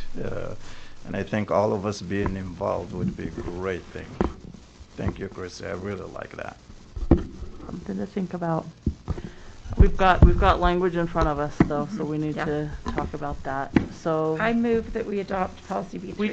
We just need to move it to action. Okay, I move that we move policy B3 to action. Do I have a second? Second for discussion. Okay. So motion to move to action, seconded by Catherine, seconded by Christy. Any discussion to the motion? So there isn't, sorry. Go ahead. For me, yes, we've talked about this. I don't see where we're in a hurry. I agree with what Jenny's saying, that, we look at, what's the harm, what's the actually benefit. And for me, what I'd like to do is, although, you're asking whether or not we should move it forward, it could easily be put back to the policy committee and have us look at some other options, and bring those forward and we can talk about it. I think that, or we can say, let's move it forward and designate somebody to come into it. I agree with what Jenny's saying. To me, no harm, no foul, but I'm also open to, like I said in the beginning, this isn't something that I feel like we need to just keep talking about. Yeah, and this may not be helpful. Thank you, Christy. Bryce?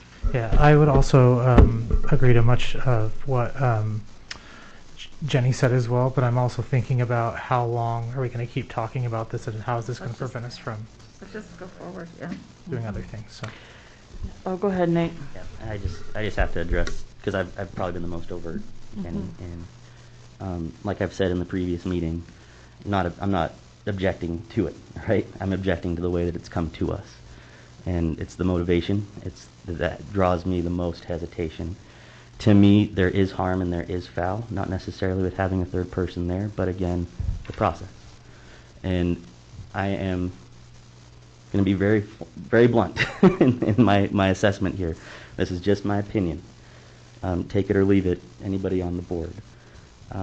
But the harm, in my opinion, right, is that our governance, our process, has been used as a mechanism to bring something about that has been directly pointed as critique, as a negative, as incompetence.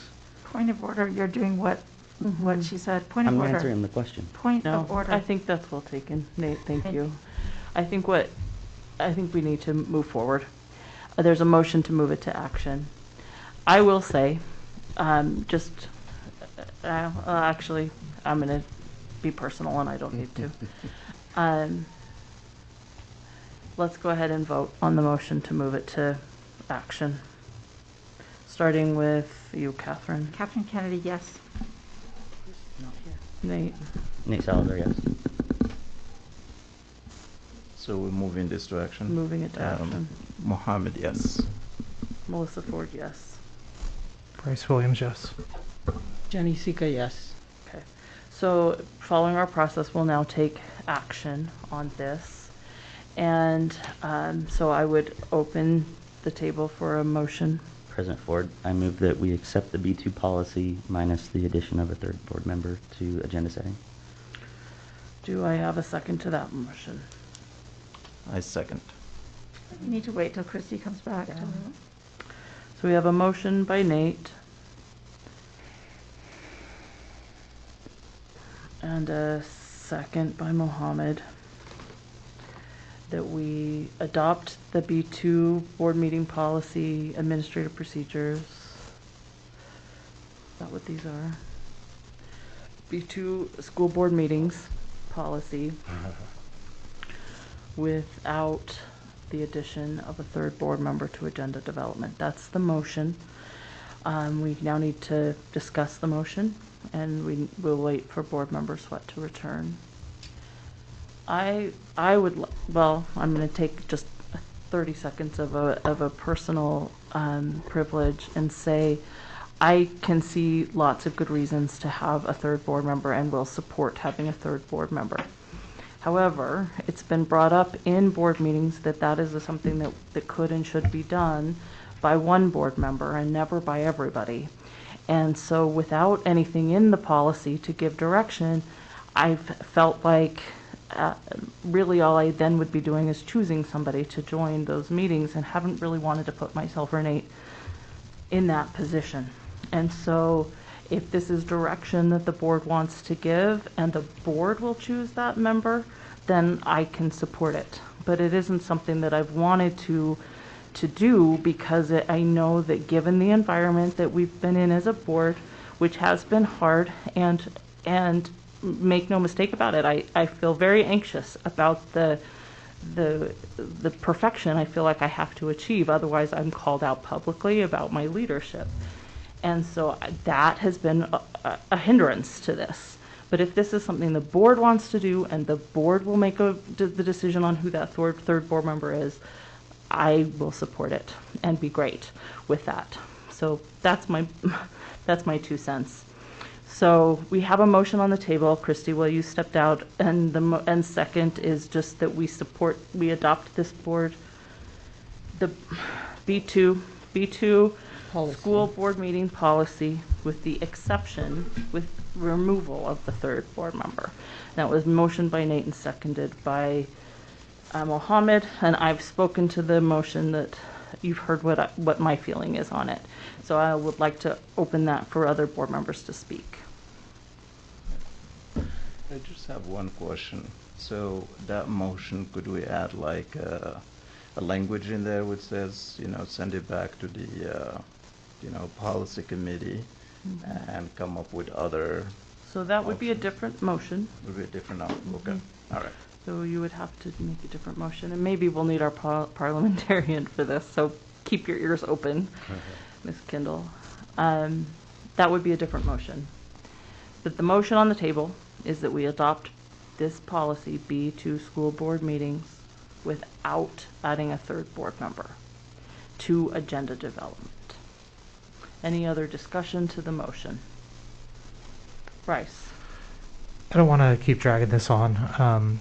I do hear from various board members that there are some reservations about moving forward with the third person, and if there is a way that maybe we can include the element of that, maybe without it being an official policy, I think that's worth exploring.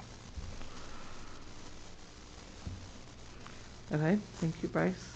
That is something I would support if it's not in official board policy.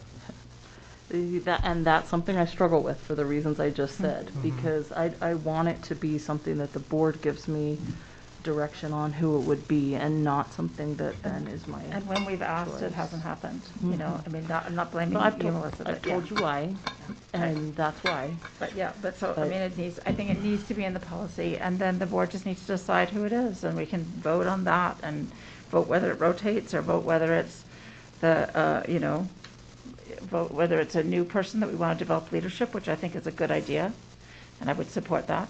But, I think it just needs to be in the policy. I mean. I hear that, thank you. Any other discussion to the motion? Remember that the motion is that we adopt B2 school board meetings without adding a third board member to agenda development. If there's Jenny no. might have something. Okay. Oh, no, I don't have anything. Well, let's go ahead and vote on this motion. Let's go ahead and vote on this motion, and we'll start with you, Bryce. Bryce Williams, yes. Oh, Jenny Sika, no.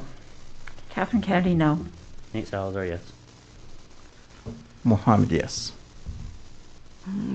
Melissa Ford, no. Christy Sweat, no. Okay. Madam President Ford, I move that we accept policy B3 as written. Okay, do I have a second?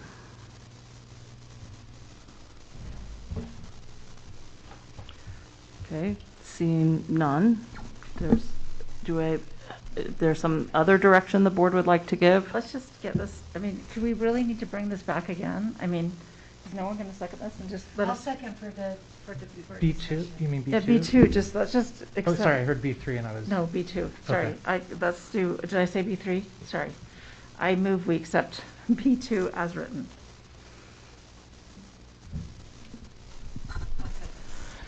Okay, it's motioned by Catherine and seconded by Christy that we accept B2 as it's written with the red line changes. Discussion? Yep, discussion. So Christy? I would hope that whatever the outcome is tonight, of what we do with this policy, is that as a board, that we look at saying that we let go of whatever the feelings are, the paranoia, you know, the misunderstandings, whatever it is, you know, that might be going on. Because for me personally, it came from a good place, you know, that I thought this was something for us to talk about.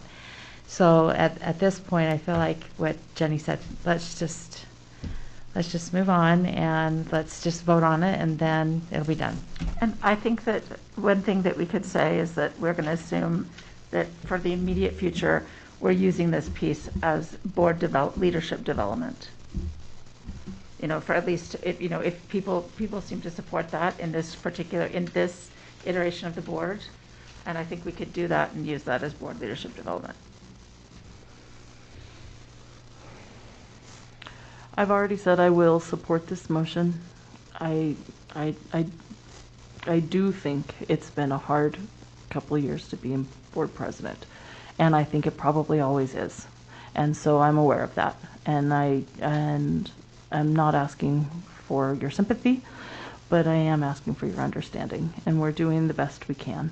And if the third board member in board agenda development helps board members feel confident in the leadership that they've voted for, then that's great with me.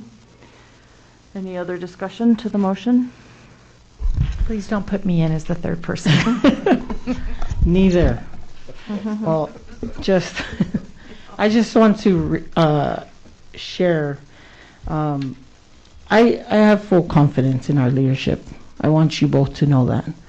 And I've never, I hope that, I'm sure that you guys are receiving this wrath, and we just went over a pandemic and we're still in that pandemic, and you guys were, I don't know, what was it for you, year 2 that you guys were in that leadership? And so I understand all of it, but for the betterment, like I have as a leader, I would hope that there is no offense when you are in that position, because offense is a choice, right? It's definitely a choice, and you have to continue to lead no matter what comes your way. And as I asked before, I feel like there's no harm. I mean, we came into it already. You two were already sustained, and in this leadership role. And I'm here now, year 1, going on year 2, and I still sustain both of you. And I hope that you guys feel that support. This has nothing to do with a personal. I feel, why not? It's okay. It's not going to hurt you guys' leadership. It doesn't mean that you're any less of a leader either. I want both of you to know that. This is just, I don't see where I understand where Nate's coming from, but that I feel is a personal, experience, or, what he's going through. And I can't, as a member on the board, I can't harbor or hold any of those things. I want us to continue to work together, and that was my focus even being on the board in the first place, because it wasn't a unified board. And I continue to be here for that purpose. And so, yeah, I will support this B2 policy. Thank you. Any other discussion? Point of order. Go ahead, Nate. I want to be really clear that my angst isn't personal, right? And if I, walk down a line again that demands a point of order, then I'll take it. But for me, it's about integrity to our process. And what I was going to be blunt about is that our process, in my opinion, over the course of, I'd say the last year, maybe 2 years, has been used as a mechanism to stall progress, to eliminate progress, and even in some ways to maintain the status quo. And what I mean by that, the data that we've looked at the last 3 months that shows the gaps in student achievement among our students of color, is the status quo that I think is being maintained in some way, shape, or form. And if we continue to allow process and governance to be utilized in this type of way. Point of order. Who are you accusing that? Who are you accusing? All I'm saying is you've got to that be accusing someone. Point of order again. I mean. Point of order's been called for. You gonna accept it? I mean, I mean, what is Yeah, the? I don't think we need to debate that Okay. anymore. Thank you, Thank- Nate. Point of order accepted. Any other discussion to the motion? Let's go ahead and vote on the motion. We'll start with Christie with precinct 7. The motion, let me restate the motion. It's that we adopt board policy B2 school board meetings. Christy Sweat, yes. Melissa Ford, yes. Mohammed. Yes. Nate Salazar, yes. Captain Kennedy, yes. Jenny Sika, yes. Bryce Williams, yes.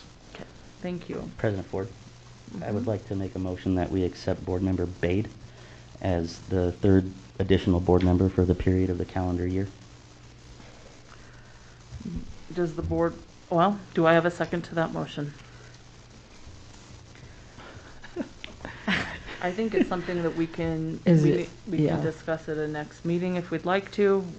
Yeah. I think We because can it's adopt it not- now if we want to. Well, I but think it's because it's not on our agenda. I appreciate, the urgency, but with the We transparency. do have agenda setting tomorrow. For our so public, For I this week. would just say, let's not vote on something that's not on our agenda.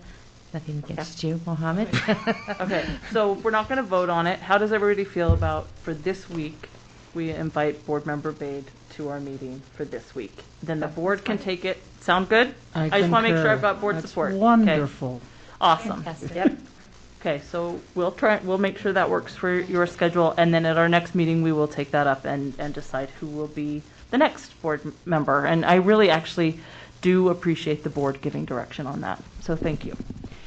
The next item on our agenda is the board member statement of ethics. And that's part of our board policies. It's attached. It's something that we agree to do annually. It's an affirmation that we will follow the ethics and these statements that the board previous. President Ford, Uh-huh. it is 10 to 10, and once again, we are not doing our student achievement plan. I know, we need to do that. I hate to do it, but I suggest we table this and go to our student achievement plan, because Okay, that's fine with me if there wants to the be a rest of the board has second. to see Can it, I so. just say that all we really need to do is say that we support this as our policy and agree to sign it. And if that's the case, we can move it to action really quickly and support it. Okay. I don't see, it's part of our policy, it's something we just need to do, and I think it can take 2 seconds. Can we do it in 2 seconds? Sure. Good. Okay, I would I accept a retract motion my- to move this to action. Right, I'll make it a motion to move this to action. Second? I'll second. Okay, any discussion? Seeing none, we'll vote. This time we start with you, Catherine. Captain Kennedy, yes. Nate Salazar, yes. Mohammed, yes. Melissa Ford, yes. Christy Sweat, yes. Bryce Williams, yes. Jenny Sika, yes. Okay, now it's on action. I'll entertain a motion to, that we agree to affirm our board member statement of ethics. Move to approve. I'll second. Second, any discussion? Okay, we start with you, Bryce. Bryce Williams, yes. Jenny Sika, yes. Captain Kennedy, yes. Nate Salazar, yes. Mohammed, yes. Melissa Ford, yes. Christy Sweat, yes. Okay, thank you. The last item up for discussion is our student achievement plan. We have had this on several agendas, and we've had some discussions about it. And as we begin, I'd like to turn the time to the superintendent to introduce our new executive director of strategic and operational planning. Yes, President Ford, members of the board, I introduce Dr. Kimberly Mackey, our new Executive Director of Organizational and Strategic Leadership. She has a presentation for us just to provide some clarity and then turn it over to the board for discussion. Thank you. Good evening, President Ford, Vice President Salazar, Superintendent, and distinguished board members. I am Dr. Kimberly Mackey, and I'm your new Executive Director of Organizational and Strategic Leadership. What a mouthful. And so Superintendent asked me to talk about the strategic planning process in juxtaposition to a student achievement plan. And so that's what I want to present to you this evening. And I wanted to start with a quote by Peter Senge. And Peter Senge is the author of the book, The Fifth Discipline. And in that book, he talks about how organizations really need to look at learning organizations to show how they can improve in real meaningful ways. And so his quote says, one is hard-pressed to think of any organization that has sustained some measure of greatness in the absence of goals, values, and missions that become deeply shared throughout the organization. So I wanted to start with that quote to really frame the thinking about strategic plans. And so we have the definition, one point. And a strategic plan is really a highly organized, structured, and all-encompassing visioning plan.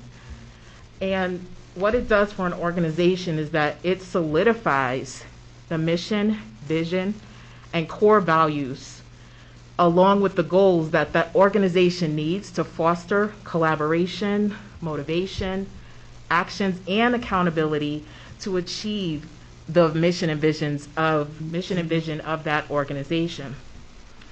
It also clearly outlines the specific goals of the organization, action steps, how they will achieve those goals, resources necessary to achieve those goals, and it really is visionary, transformational planning that you need to have a high-level strategic plan. Strategic plans also include both quantitative and qualitative data, so really looking at not just the numbers, but also the context of those numbers, right? So that it incorporates every single facet of data points. It also incorporates all stakeholders. So whereas some student achievement plans may have looked at a few stakeholders, a strategic plan really intentionally looks at and encompasses and includes all stakeholders in hopes that it galvanizes the organization again towards achieving its mission, vision, and core values. And so what's the purpose for school districts is that these goals in the strategic plan speak to a systemness. That's a word that I use in research when we look at highly effective organizations, they are coherent, they are cohesive, and they hold themselves and everyone included in that strategic plan accountable to its results. And it works both ways. The community can hold that organization accountable to results. The goals also address the district's core values. So if anyone were to ask any of you, what's the core values of Salt Lake City School District? Not only would this board know it, superintendent would know it, district staff would know it, even down to our students would know. We believe in, some districts say respect, responsibility, safety, but those core values really play into the decisions that are made, the conversations that are had, and any expenditures and goals that are set in the various pieces of the organization. And third, again, the goals that are developed include all stakeholders. And more importantly, all key levers of that particular district. So for instance, I've outlined here, it would include student achievement, but it would also include human resources, talent resources, how those are managed, how decisions are made fiscally, the resources that go into that, what the district says community and family engagement needs to look like, cultural and equitable competency, which is really important because again, it speaks back to the mission, vision, and core values, and overall governance. So when you sit at the dais and make decisions, you lead with that visioning of how the core values will play out in the decisions that you make and don't make. So some research, to support strategic planning. There was over 100 pieces of research, but I whittled it down to 6. Otherwise, we'd be here till tomorrow at midnight. So right now, there's an argument that strategic planning does not lead to highly effective organizations. Well, in 2019, the research says that strategic planning causes organizations to become, or the thought is they become inflexible. But the research yielded that lacks empirical evidence, which for myself and other researchers who hearing that means there's no evidence to support that the lack of a strategic plan does not yield good results. And so it's really important to have one. And secondly, using what we call in research the statistical t-test or a parametric model. That model yielded that 95% certainty that those organizations that have strategic planning in place enhances better organizational performance. Third, strategic planning in districts, when that study was conducted, included goals that went from the board to superintendents to district staff, etc. So almost funneling down, but also funneled up so that those goals were realized even in, again, with our students and with classroom teachers. And fourth, in the book, 5 Dysfunctions of a Team, it says that those 5 dysfunctions are absence of trust, fear of conflict, lack of commitment, avoidance of accountability, and inattention to results. But districts that engage in a strategic planning process can avoid those because strategic planning is inclusive. It builds trust with the staff. It builds trust with communities and families. And lastly, the practice provides school districts with a means, again, of building that trust, that collaboration, and accountability to those results. So what's involved in strategic planning? Currently, I'm engaged in action research about how we get to highly effective organizations. Some will say you need 4 steps, 5 steps, 6 steps. There are 8 steps included in strategic planning. And I want to just say up front that the size of the boxes dictate the sweat equity involved in that particular step. So the first step in a strategic planning process is the idea that everyone realizes that you need one. Because if you don't think there is a problem, then any solution you try to give to it will not work. So once an organization realizes that they need a strategic plan, now it's time to develop assumptions or hypotheses. That would entail thinking about, where are our areas of need and thinking about how we might address them. Some districts go about that process in other smaller plans. You've heard a lot tonight about smaller pieces of data and plans that have been attached to those smaller pieces of data. That process will be the development of assumptions without the lack of actual tangible data to go with it. And then we set goals based on those assumptions or hypotheses about what we think is happening or not happening in our system. But here you get to the 4th part, which has a large box, large font. And remember, I told you that's a large investment in sweat equity, because once you go through that process, you then have to gather people and information. So this is where that qualitative and quantitative data come to life.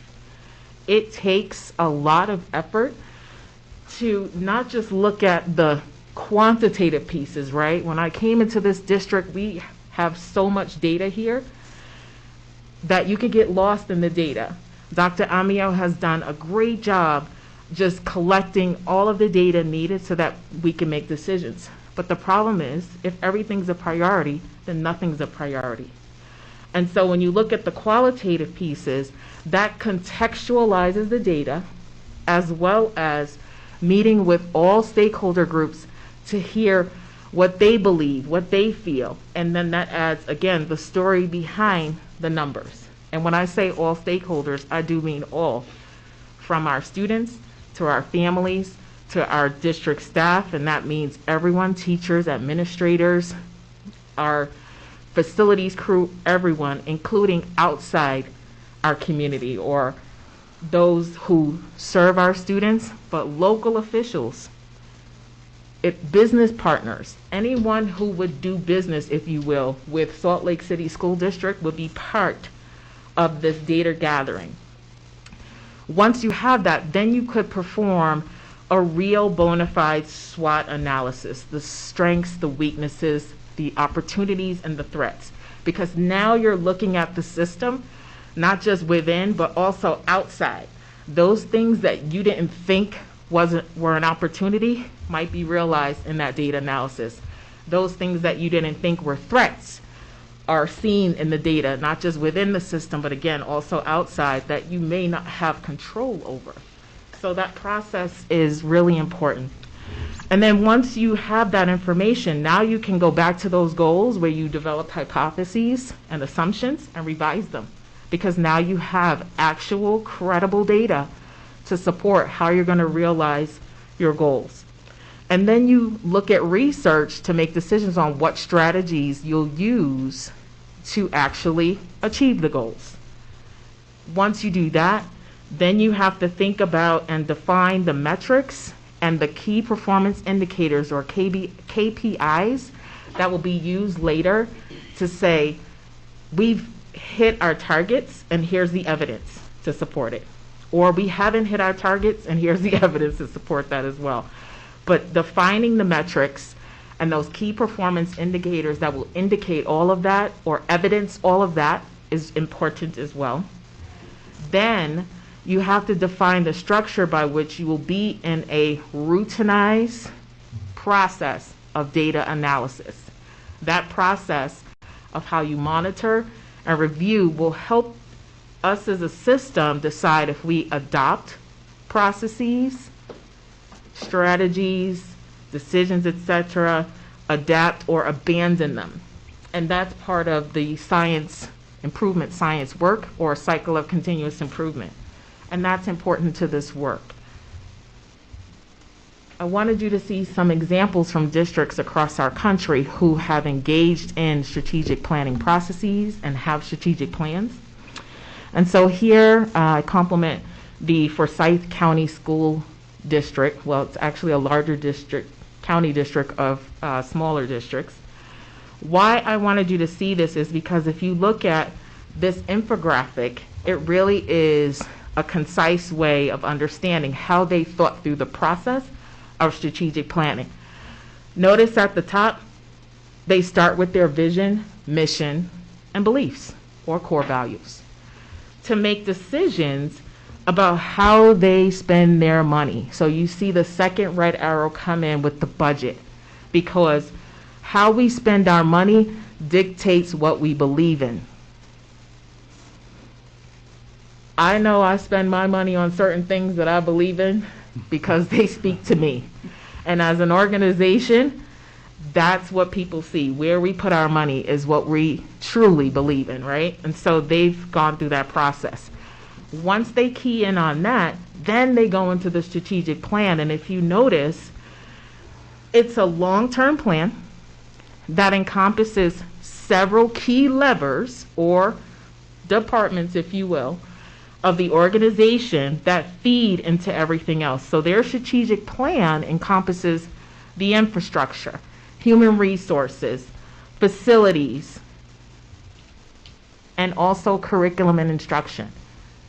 So all of those pieces, as well as the other ones, all of those pieces aid them in understanding that their strategic plan needs to hit these things because it defines what's important to this district. That's one example. Here's another. Another example is from the Miami-Dade County of Schools in Florida. High-performing, large district, primarily students of color, and also 25%, I believe, students with IEPs. They are the #1 district in their state. They've gone through 3 iterations of strategic planning, which they put here on their page to show that they began the process in 2009, had that plan for 5 years, then went through the planning process for another 5 years, and now have their plan for 2022 through 2027. And so here they listed their accolades of having benefited from going through the strategic planning process. They're A-rated, #1 in their state, and with a district that serves primarily minority students with a high percentage of students with IEPs, they've been able to accomplish this through strategic planning. And notice the same criteria, the focus on the vision, the mission, the core values. Notice the same process overarching of them envisioning what they wanted in their plan, going into the plan, the implementation, and the evaluation of the plan. Again, those metrics. And they develop their goals corresponding to their data. So now I wanted to show you in the state of Utah. Well, with the help of Dr. Johnson White's administrative assistant, we did some research in our state and found that approximately 17 out of the 40 school districts in our state either have or are in the process of creating a strategic plan. And out of the 23 remaining districts, 10 school boards are in discussion right now about how important it is and how they will undertake the work. To bring it further closer to home, here's actual examples of the Davis School District, neighboring district, their strategic plan. They focused on learning first and culture to then identify the 5 spokes of the star, if you will. Again, look at the key levers, the same consistency of process, where they identified student growth and achievement as one prong to that larger strategic plan, as well as empowered employees, safety and security, fiscal responsibility, parent and community connections. And this all came out of what they value as a district and their core values, mission, vision, etc. So out of all of the foci that they have as goals, they have one for student growth and achievement, they have another for safety and security, and another for fiscal responsibility. So again, emphasizing how important districts in our state are taking strategic planning and how it's really elevating their work and making it cohesive and coherent. Another district, neighboring district to our north, I believe, Ogden School District. And we know that that superintendent was just praised for his work around the strategic plan, which is called Nexus Elevated. They too focused their strategic plan on a vision, on their vision, their mission, and their core values. They too developed specific decision drivers that were objective but focused on achieving that vision, mission, and their core values, developed their strategic goals, and their strategic goals were the drivers for every other facet of the work. And so when we look at the student achievement plan overall, it is focused on student outcomes. It's supposed to be. It's a student achievement plan. It establishes detailed goals with specific persons and teams who are named, right, to achieve the student achievement plan. The calibrated cohesion for expectations for success fluctuate. So when you have named persons or named departments or named teams, expectations typically fall on those persons, but the expectation for success oftentimes is not shared throughout the organization. And that's something that a strategic plan would work towards collective cohesion across, within, and outside of the system. A strategic plan, when it's created, focuses on the input of some stakeholders, but not all. Student achievement plan. What did I say? You said Oh, strategic. sorry. Student achievement. Thank you. And so it typically involves those who directly impact teaching and learning, and not necessarily all stakeholders, right? And so again, the emphasis, not all within the organization have ownership of or are held accountable to its results. Whereas the strategic plan is focused on achieving the mission and vision of the district. It's future focused and future driven in terms of how the organization will be successful. And so it's present day planning for future success. In addition, it establishes these strategic goals based on key levers to district and school success, and it center on student achievement and all factors that support organizational coherence. And so you heard my colleagues today talk about different things that they need to happen in their department, but in order for those things to happen, it needs to be a collective effort, a cohesive effort of the entire organization looking to achieve the goals of what needs to happen in those individual departments, right? And so it also includes input from a large contingency, right? Again, going back to all the stakeholders who would essentially touch and have impact within and outside of the district. And then lastly, in a strategic planning process, all have ownership for the success of the organization and the students and the families, and all are held accountable to it. And so we call strategic planning and strategic management two things that typically people confuse, right? And so I wanted to call your attention to two parts. I put it in a graphic so that you could kind of see it side by side, the difference. And so when you strategically manage, if we look at the process part, when you manage strategically, the process is action oriented. Makes sense.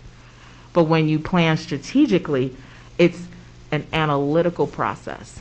It thinks intentionally about how every single piece of the organization works together, should work together, have expectations for success, monitors that success, analyzes that success, and then comes back, reviews, and adjusts as needed, right? There's no reason to believe that a strategic plan is a static document. It is not. It is a living document for that purpose, for an organization to remain in that analytical process to say, who are we? What are we doing? Does this make sense for us right now? And if not, why not? And where's our data? Who else needs to be at the table? If they're not at the table, how do we get them on board? So on and so forth. The second part to look at the difference of strategic planning and strategic management is that part that says management. Because when you strategically manage, it's management by results.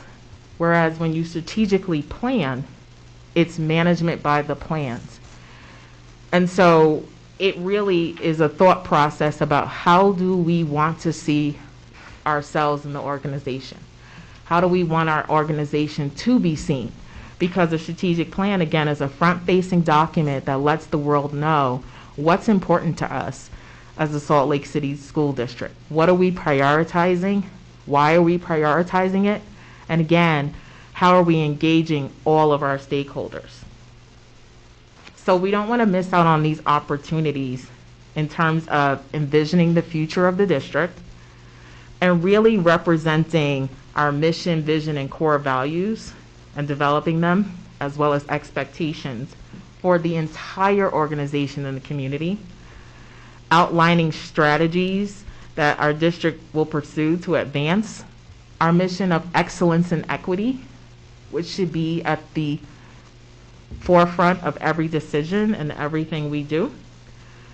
It also is an opportunity to outline the roles that our community plays in achieving the mission, vision, and core values. Because the strategic plan takes those real conversations between the district, school, families, the community, and incorporates that feedback into the plan. And so when people feel a part of something, they're more vested and invested. And they want to participate and see things come to fruition and actualize the goals that we may set in our strategic plan. And also a strategic plan ensures that decision making across the system is reflective, again, of the district's values and aids in realizing the goals that are set in that strategic plan. So here are some references, just in case you want to do some reading later on strategic planning and research. And now, any questions? Really? Thank you, Dr. Mackey. That You're was welcome. comprehensive. I'm hoping that what you'll do is send that to the board members so that we can have access to it and then Absolutely. attach it to the minutes. It is already attached to the minutes because we knew we were bringing this, and Oh, okay. we will send it out to each of the board members so you have. Yeah, the because we haven't seen it yet. Mhm. So this is good information. Thank you. We're super excited to have you here. Thank The you. board's sort of been chomping at the bit to get this work started. And I went through and kind of, I just kind of did a timeline. I mean, really, we started last summer talking about this student achievement plan. We adopted our plan from that 5-year plan. We extended it a year so that we can engage in this process.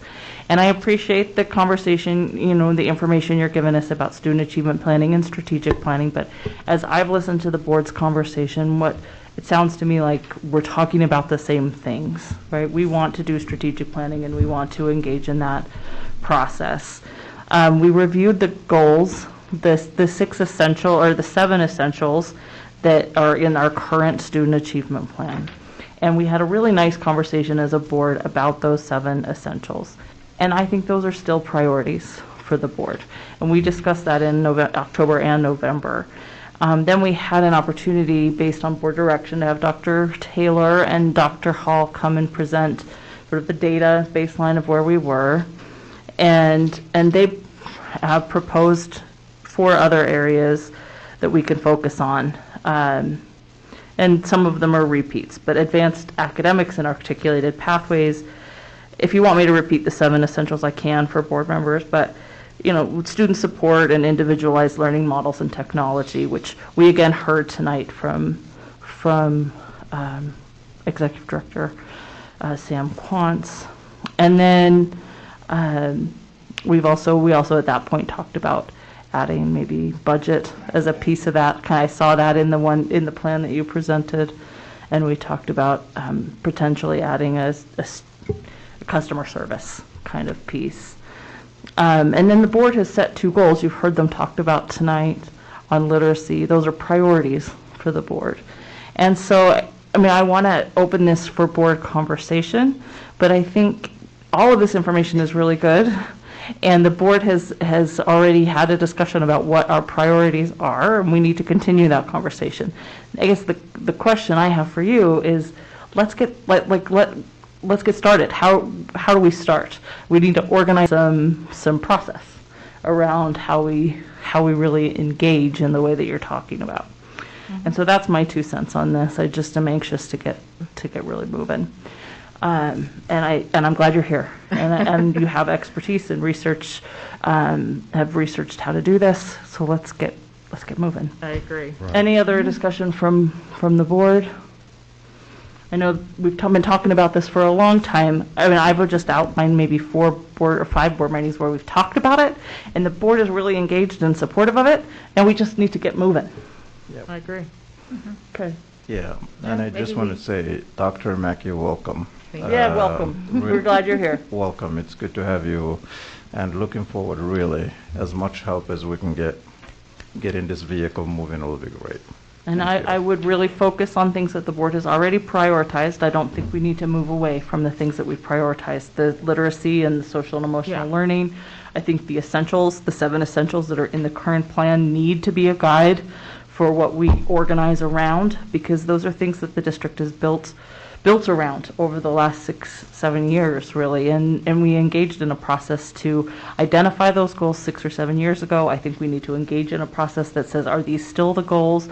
I've heard from this board table that yes, they are still priorities, but we want to engage in that process to get more people involved in that, and really are going to look toward your leadership to help us. So just to be clear, this wasn't to detract from previous work, but Correct. really just to to provide almost like a lens, if you will, into what the work looks like, that this isn't something that's new. It actually is right in line with what's happening, not just here in Salt Lake City School District, but in other school districts. So it's necessary work. So definitely, you know, we don't want to sort of, as we say, throw the baby out with the bathwater type of thing. Like, we have things in place. Right. This is taking or showing what that work looks like overall. Right. The direction of the work. And one of the things that I shared is we have the competence to do this. But as the board has acknowledged, everyone is on overload. And Dr. Mackey's presentation is showing how labor intensive this work is to get at the context. And that is including stakeholders in this. Yes, the board has identified priorities, and we don't have to throw those out, but context is important. Looking around and saying, whose voice am I missing? Who was not at the table? How do we get our community involved and have community feeling they own this work with us? Not we decided it and them waiting to see what the result is going to be, but they have had input and now they have ownership and they are collectively helping us to get there. Absolutely. Christy. So I appreciate what Dr. Gadsden is saying, and thank you and welcome. Thank you. I think that one of the things I've always been really proud of our district, and I speak about it a lot, is our shared governance process. And so talking about stakeholders, bringing people in, our business community, that's not something that is foreign to this district. And so I think that, you know, having that process in place, knowing what that looks like, involving all of our people, everyone is so willing to do that. And because it's already been a part of our culture for so long. So I think that that's exciting. Once again, it always has been. You know, I've been through a couple of cycles of the Student Achievement Plan, Strategic Plan, and I think that it's always a good time for us to recalibrate and look at what works, what do we need to change. But I've always appreciated the philosophy that we have here in the district of shared governance, of bringing all of those people to the table, as you've talked about, because I think it's so important. The second piece for me, too, is that we have always been very centered on making sure that our resources are tied. So that was good to see you talk about that, because I think that that's definitely something we've been focused on over the past decade, is to make sure that the resources that we do have, that they're tied specifically, you know, to the goals that we have. That was shown a little bit tonight. Well, obviously it was shown a lot tonight, you know, with having that budget review that Business Administrator Kersley put together, you know, with Sandra Bondia and with Dr. Hall. So I think that, you know, yes, let's get moving. And let's, you know, see what our next steps are, and, you know, continue to move forward with putting, you know, everything together so that everyone is involved in it. I think that's important. We don't want any voices left out. Absolutely. Thank you, Board Member Sweat. Board Member Sweat, one of the things I've talked with Cabinet about is formulating our stop doing list. We're doing a lot of stuff that's competing with our resources. And we're going to be engaging in a conversation of what the declining enrollment now means to us and what decisions we have to make. We have some tough decisions to make, and the strategic planning process will allow us to really start those conversations and tap into our community and all of our stakeholders that are vested and invested in our district to help us determine what do we continue to fund and prioritize, and what can go by the wayside, so that we might have small schools, or we might reserve our staff, or what have you. But it's going to take some really strong strategic planning to engage in those conversations to determine what, looking forward, what are we going to do? And looking back at what we've been doing, what do we stop doing so we can do that? It's a very important process that goes beyond our current student achievement plan that is just one spoke of the strategic plan. President Ford. Yeah, go ahead. So I suggest that sometime very soon we have a study session and we hear from all of those 6 components, the directors of all the 6 components, and ask them what they need, and then think about hiring someone like we did to do a survey, like we hired for the Late Start. What? The YK people. Yeah, the YK people. Just to do a survey, because I think we hear. Y2 analytics. Yeah, Y2 analytics. But it would have to be an RFP process. Yes, and you know, we have them do a survey about what they think, but then we hear from these, I mean, our directors of these different, and we used to call them pillars, we stopped calling them pillars, they were called pillars for the last iteration of the student achievement.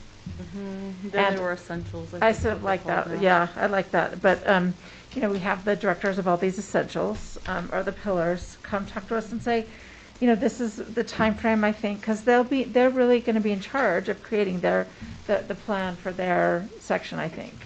And so we say, what do you need? And we hear from them, and we hear what the time frame is for them. And then we just have a RFP just for the people that are going to do a survey. Just for that community engagement piece. And we do that, we have this study session, it's a study session, it seems to me. So we have it soon, and we have it, you know, we have plenty of time to hear from all 6 of them, or 7 if we go with 7. Thank you. Yeah, thank you, Catherine. Other comments? I'm sorry I had to step out. Yeah. I would like to just say that this work is beyond a survey, because when you get those survey results, there are some things that are going to challenge our assumptions. There are going to be some things that we're curious about that come up from that survey, and then we need to be able to follow up. We need to be able to have focus groups, and that's the context that Dr. Mackey is talking about. So just collecting a quantitative survey, getting those numbers, doesn't give us the context of actually talking with people. Right, and I actually understand that, Y2K, but I think that's okay. yeah, Sorry, yeah, they Catherine, did I'm that. talking over you. I think maybe we're talking about the same thing. Yes, that Y2 because did that. the survey company the engagement that we did, and that company wasn't just a survey. It was focus groups. It was kind of exactly what you're talking about. And I think they that's what Catherine is synthesized. saying. So I think what I'm hearing is that Dr. Mackey, we're super happy that you're here, and we're really glad to have this data and your expertise. Superintendent, we trust your guidance as we move through this process. I think and I'm hearing that you say we potentially need to hire somebody. I think you're hearing board support. We may potentially need to do that, but I think what I'm hearing is we need to start with a plan. Of an action plan. How are we going to get started? How are you, as you are leading this work, as we're looking at what we've got right now, and we need to sort of coalesce on that sort of plan, and looking at what we're doing right now, in which we've looked at our data, we've heard that those things are priorities. So I think we need to develop a plan around engagement on those priorities. And I would hope that you would come and present some of that to us. Absolutely. Am I representing the board conversation, Mohammed? Yes, and there is just one thing. I know Dr. Gatson brought this before, which is to hire someone from the outside to come and study the data that we have. I know it did not go through, and I'm just wondering what's happening with that. Are we going to bring that back for a vote again? What's going on with that? No, the board took action on that, and so I'm just moving forward. And I think that's how that works, right? I mean, the board took a vote on it, and we moved forward, and we're moving forward. So would love to know who voted against that, because they can call it back in so we can vote on it again. Is that right? So if I'm understanding you, Mohammed, yeah. By parliamentary procedures, in order to revisit something, we would have to have somebody from the prevailing side change their mind. And During that same meeting, yeah, okay. That's new to us. I mean, I'm not So aware we're of moving that. forward that RFP didn't pass. We have Dr. Mackey here. Let's engage around that. I think there's an openness and a willingness if you come to us and say, as you head down this road, I mean, I'm hearing it from Board Member Kennedy. I'm seeing nods that if you hit that spot where that it's not moving forward, come back to us, but engage us in the process. Right. And we want to make sure that we're supporting you and Superintendent Gadsden, because we hired you to do this work. And I know that as your position was created, the board overwhelmingly supported this position to do this work. And I think we just need to see some of that moving forward and kind of get a little more comfortable with where we're headed and our engagement, our inclusion in that process. And I feel like you'll find great support. I'm just concerned, President Ford, that she's one person. She is one She's person. one person. She does not have a staff. And so while she has the know-how, she can't do it alone. And I'm open to what the proposal was, having Dr. Hall, Dr. Buendia, and others come forward who already have a lot on their plate. We recognize that teachers and principals and others have a lot on their plate. I'm just concerned that we're not recognizing that cabinet too has a lot on their plates, and we're asking them to put themselves in a position where they're going to come before the board and say what you want to hear because it's their job to get it done. But how much is too much before they too are overloaded, and that's district leadership that has to support our schools. I'm just very concerned, and I don't think I'm really being heard, that we have the competence to get the job done. Every one of my cabinet members has the competence. It's a matter of the time and the capacity of their staff to do this at this time and do it at a high quality that is representative of our district. If it is the direction of the board that I have cabinet members do that, that's exactly what I will do. But I don't really think I'm being heard when I'm saying they can do it. It's just putting them on overload with everything else that they've already been asked to do. Thank you, Superintendent, and I appreciate your protection of your employees. But the board did take a vote on that RFP at the last meeting, and so I think we just need to move forward. And the direction is that we move forward with Dr. Mackey leading this, and as I've said, that we are willing to address what things happen as we move forward. So I don't think it's not that you're not being heard, and I appreciate your protection of your staff, but this is the direction the board has taken. Nate? Yeah, President Ford, I would like to acknowledge that the Finance Committee had a discussion about RFP processes and specifically with strategic planning. And, we still need to have some conversations in our next meeting about how we might move forward with support for district administration and staff, but we're not prepared to bring anything formal at this meeting particularly, but it is a discussion that has been ongoing in the Finance Subcommittee. Thank you. May I ask Christy? a point of order then? So I've always understood that conversations that are driven in our subcommittees are by the direction of the board. So I'm not really sure what Nate's talking about and what, the discussions have been happening at the Finance Committee. And so it would be nice if it was actually brought to the board so that we Sure. understood what was being talked about. Because that's, when we set those subcommittees up, that was the purpose of them. Was so that, we could do work, but under the direction of the board. I think that RFP did come to the. But I'm not really sure I guess I'm not really understanding what you're saying, Nate, of what what the conversation's happening. This doesn't need to happen tonight. It's not on our agenda. No. You know, I don't think that we should be going down this pathway at 10:30 at night. And I appreciate that you're trying to wrap things up for us, and we need to probably just look towards another meeting of getting more information.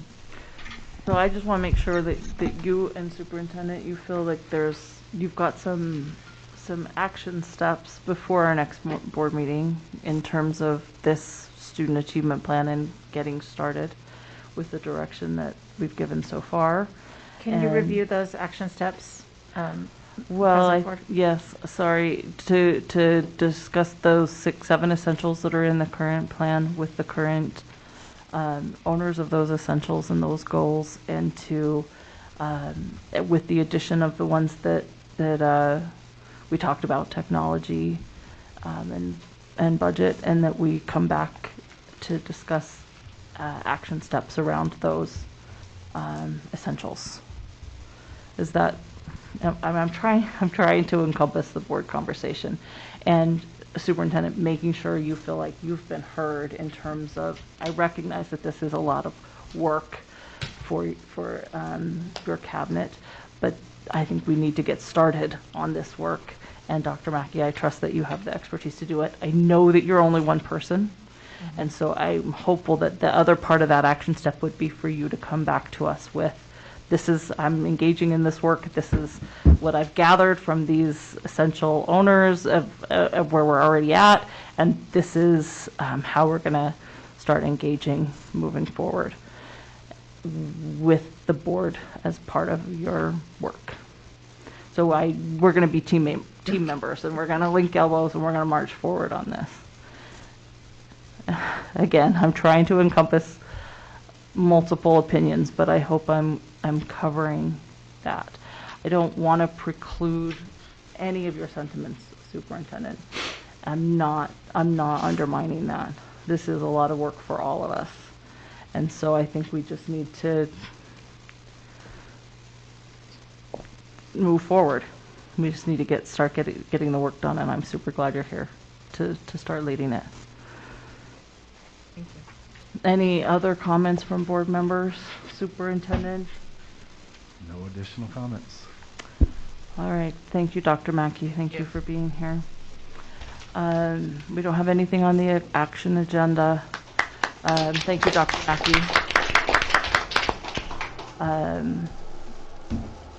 And then open for board reports. Does anybody have something they'd like to report? I know, Bryce, you had something. Just a couple of quick acknowledgments. I want to be conscious of the time as well. Sorry, I tucked these away really quick, but a couple of acknowledgments just for people to know. Brittany Powell, who's our principal at Slicksy Rose Park, was nominated and voted as Utah Business 40 under 40, so that was really exciting to hear that from Precinct 1.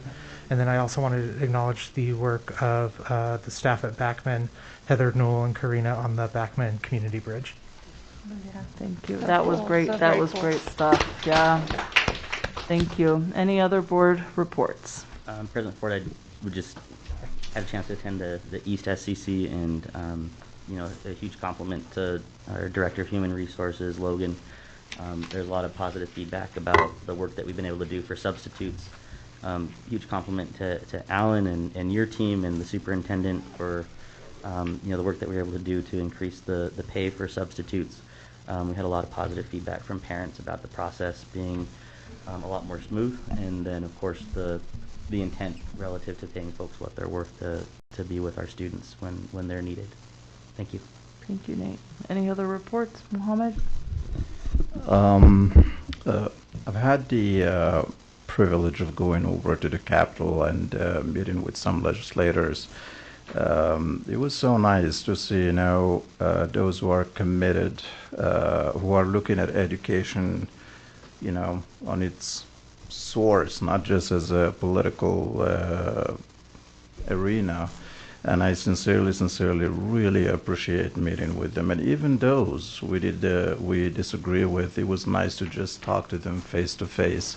And I think making that personal connection really makes a big difference. Also, Salt Lake Tribune, and I hope whoever wrote that article is listening right now, because this is our district. This is a district of integrity. You cannot just come here and report wrong information and stir a pot in the community. If you are reporting something, you better, come on. You have questions? Ask us, we'll clarify. Don't just go put stuff in there so people can talk about it and create confusion. That is not what we are here for. You can do better, Salt Lake Tribune. Thank you. Thanks, Bob. Any other board member reports? All right, thank you everybody for sticking with us. But before we adjourn, I want to turn the time to the superintendent for anything you have to say. A report. I just want to acknowledge the board and the direction that I got tonight, and thank you for that. We will get started. I also, as always, want to thank our parents for their support, because without them, we could not do this work. So our families are extremely important, and I want to acknowledge the work of all of our district staff, from the cafeteria workers to paraprofessionals to teachers, buildings and grounds crew, all of our district staff for the work that you are doing and continue to do. These are tough times, and just know that we appreciate you and the work that you're doing. Thank you. Thank you, Superintendent. Thank you to all of you who've stuck with us, and again, we appreciate the work that everybody's doing to support our students, and thank you especially to the board, Superintendent, Business Administrator, and Cabinet who is still here. Thank you. Meeting adjourned, and we'll see you again March 1st. Thank you.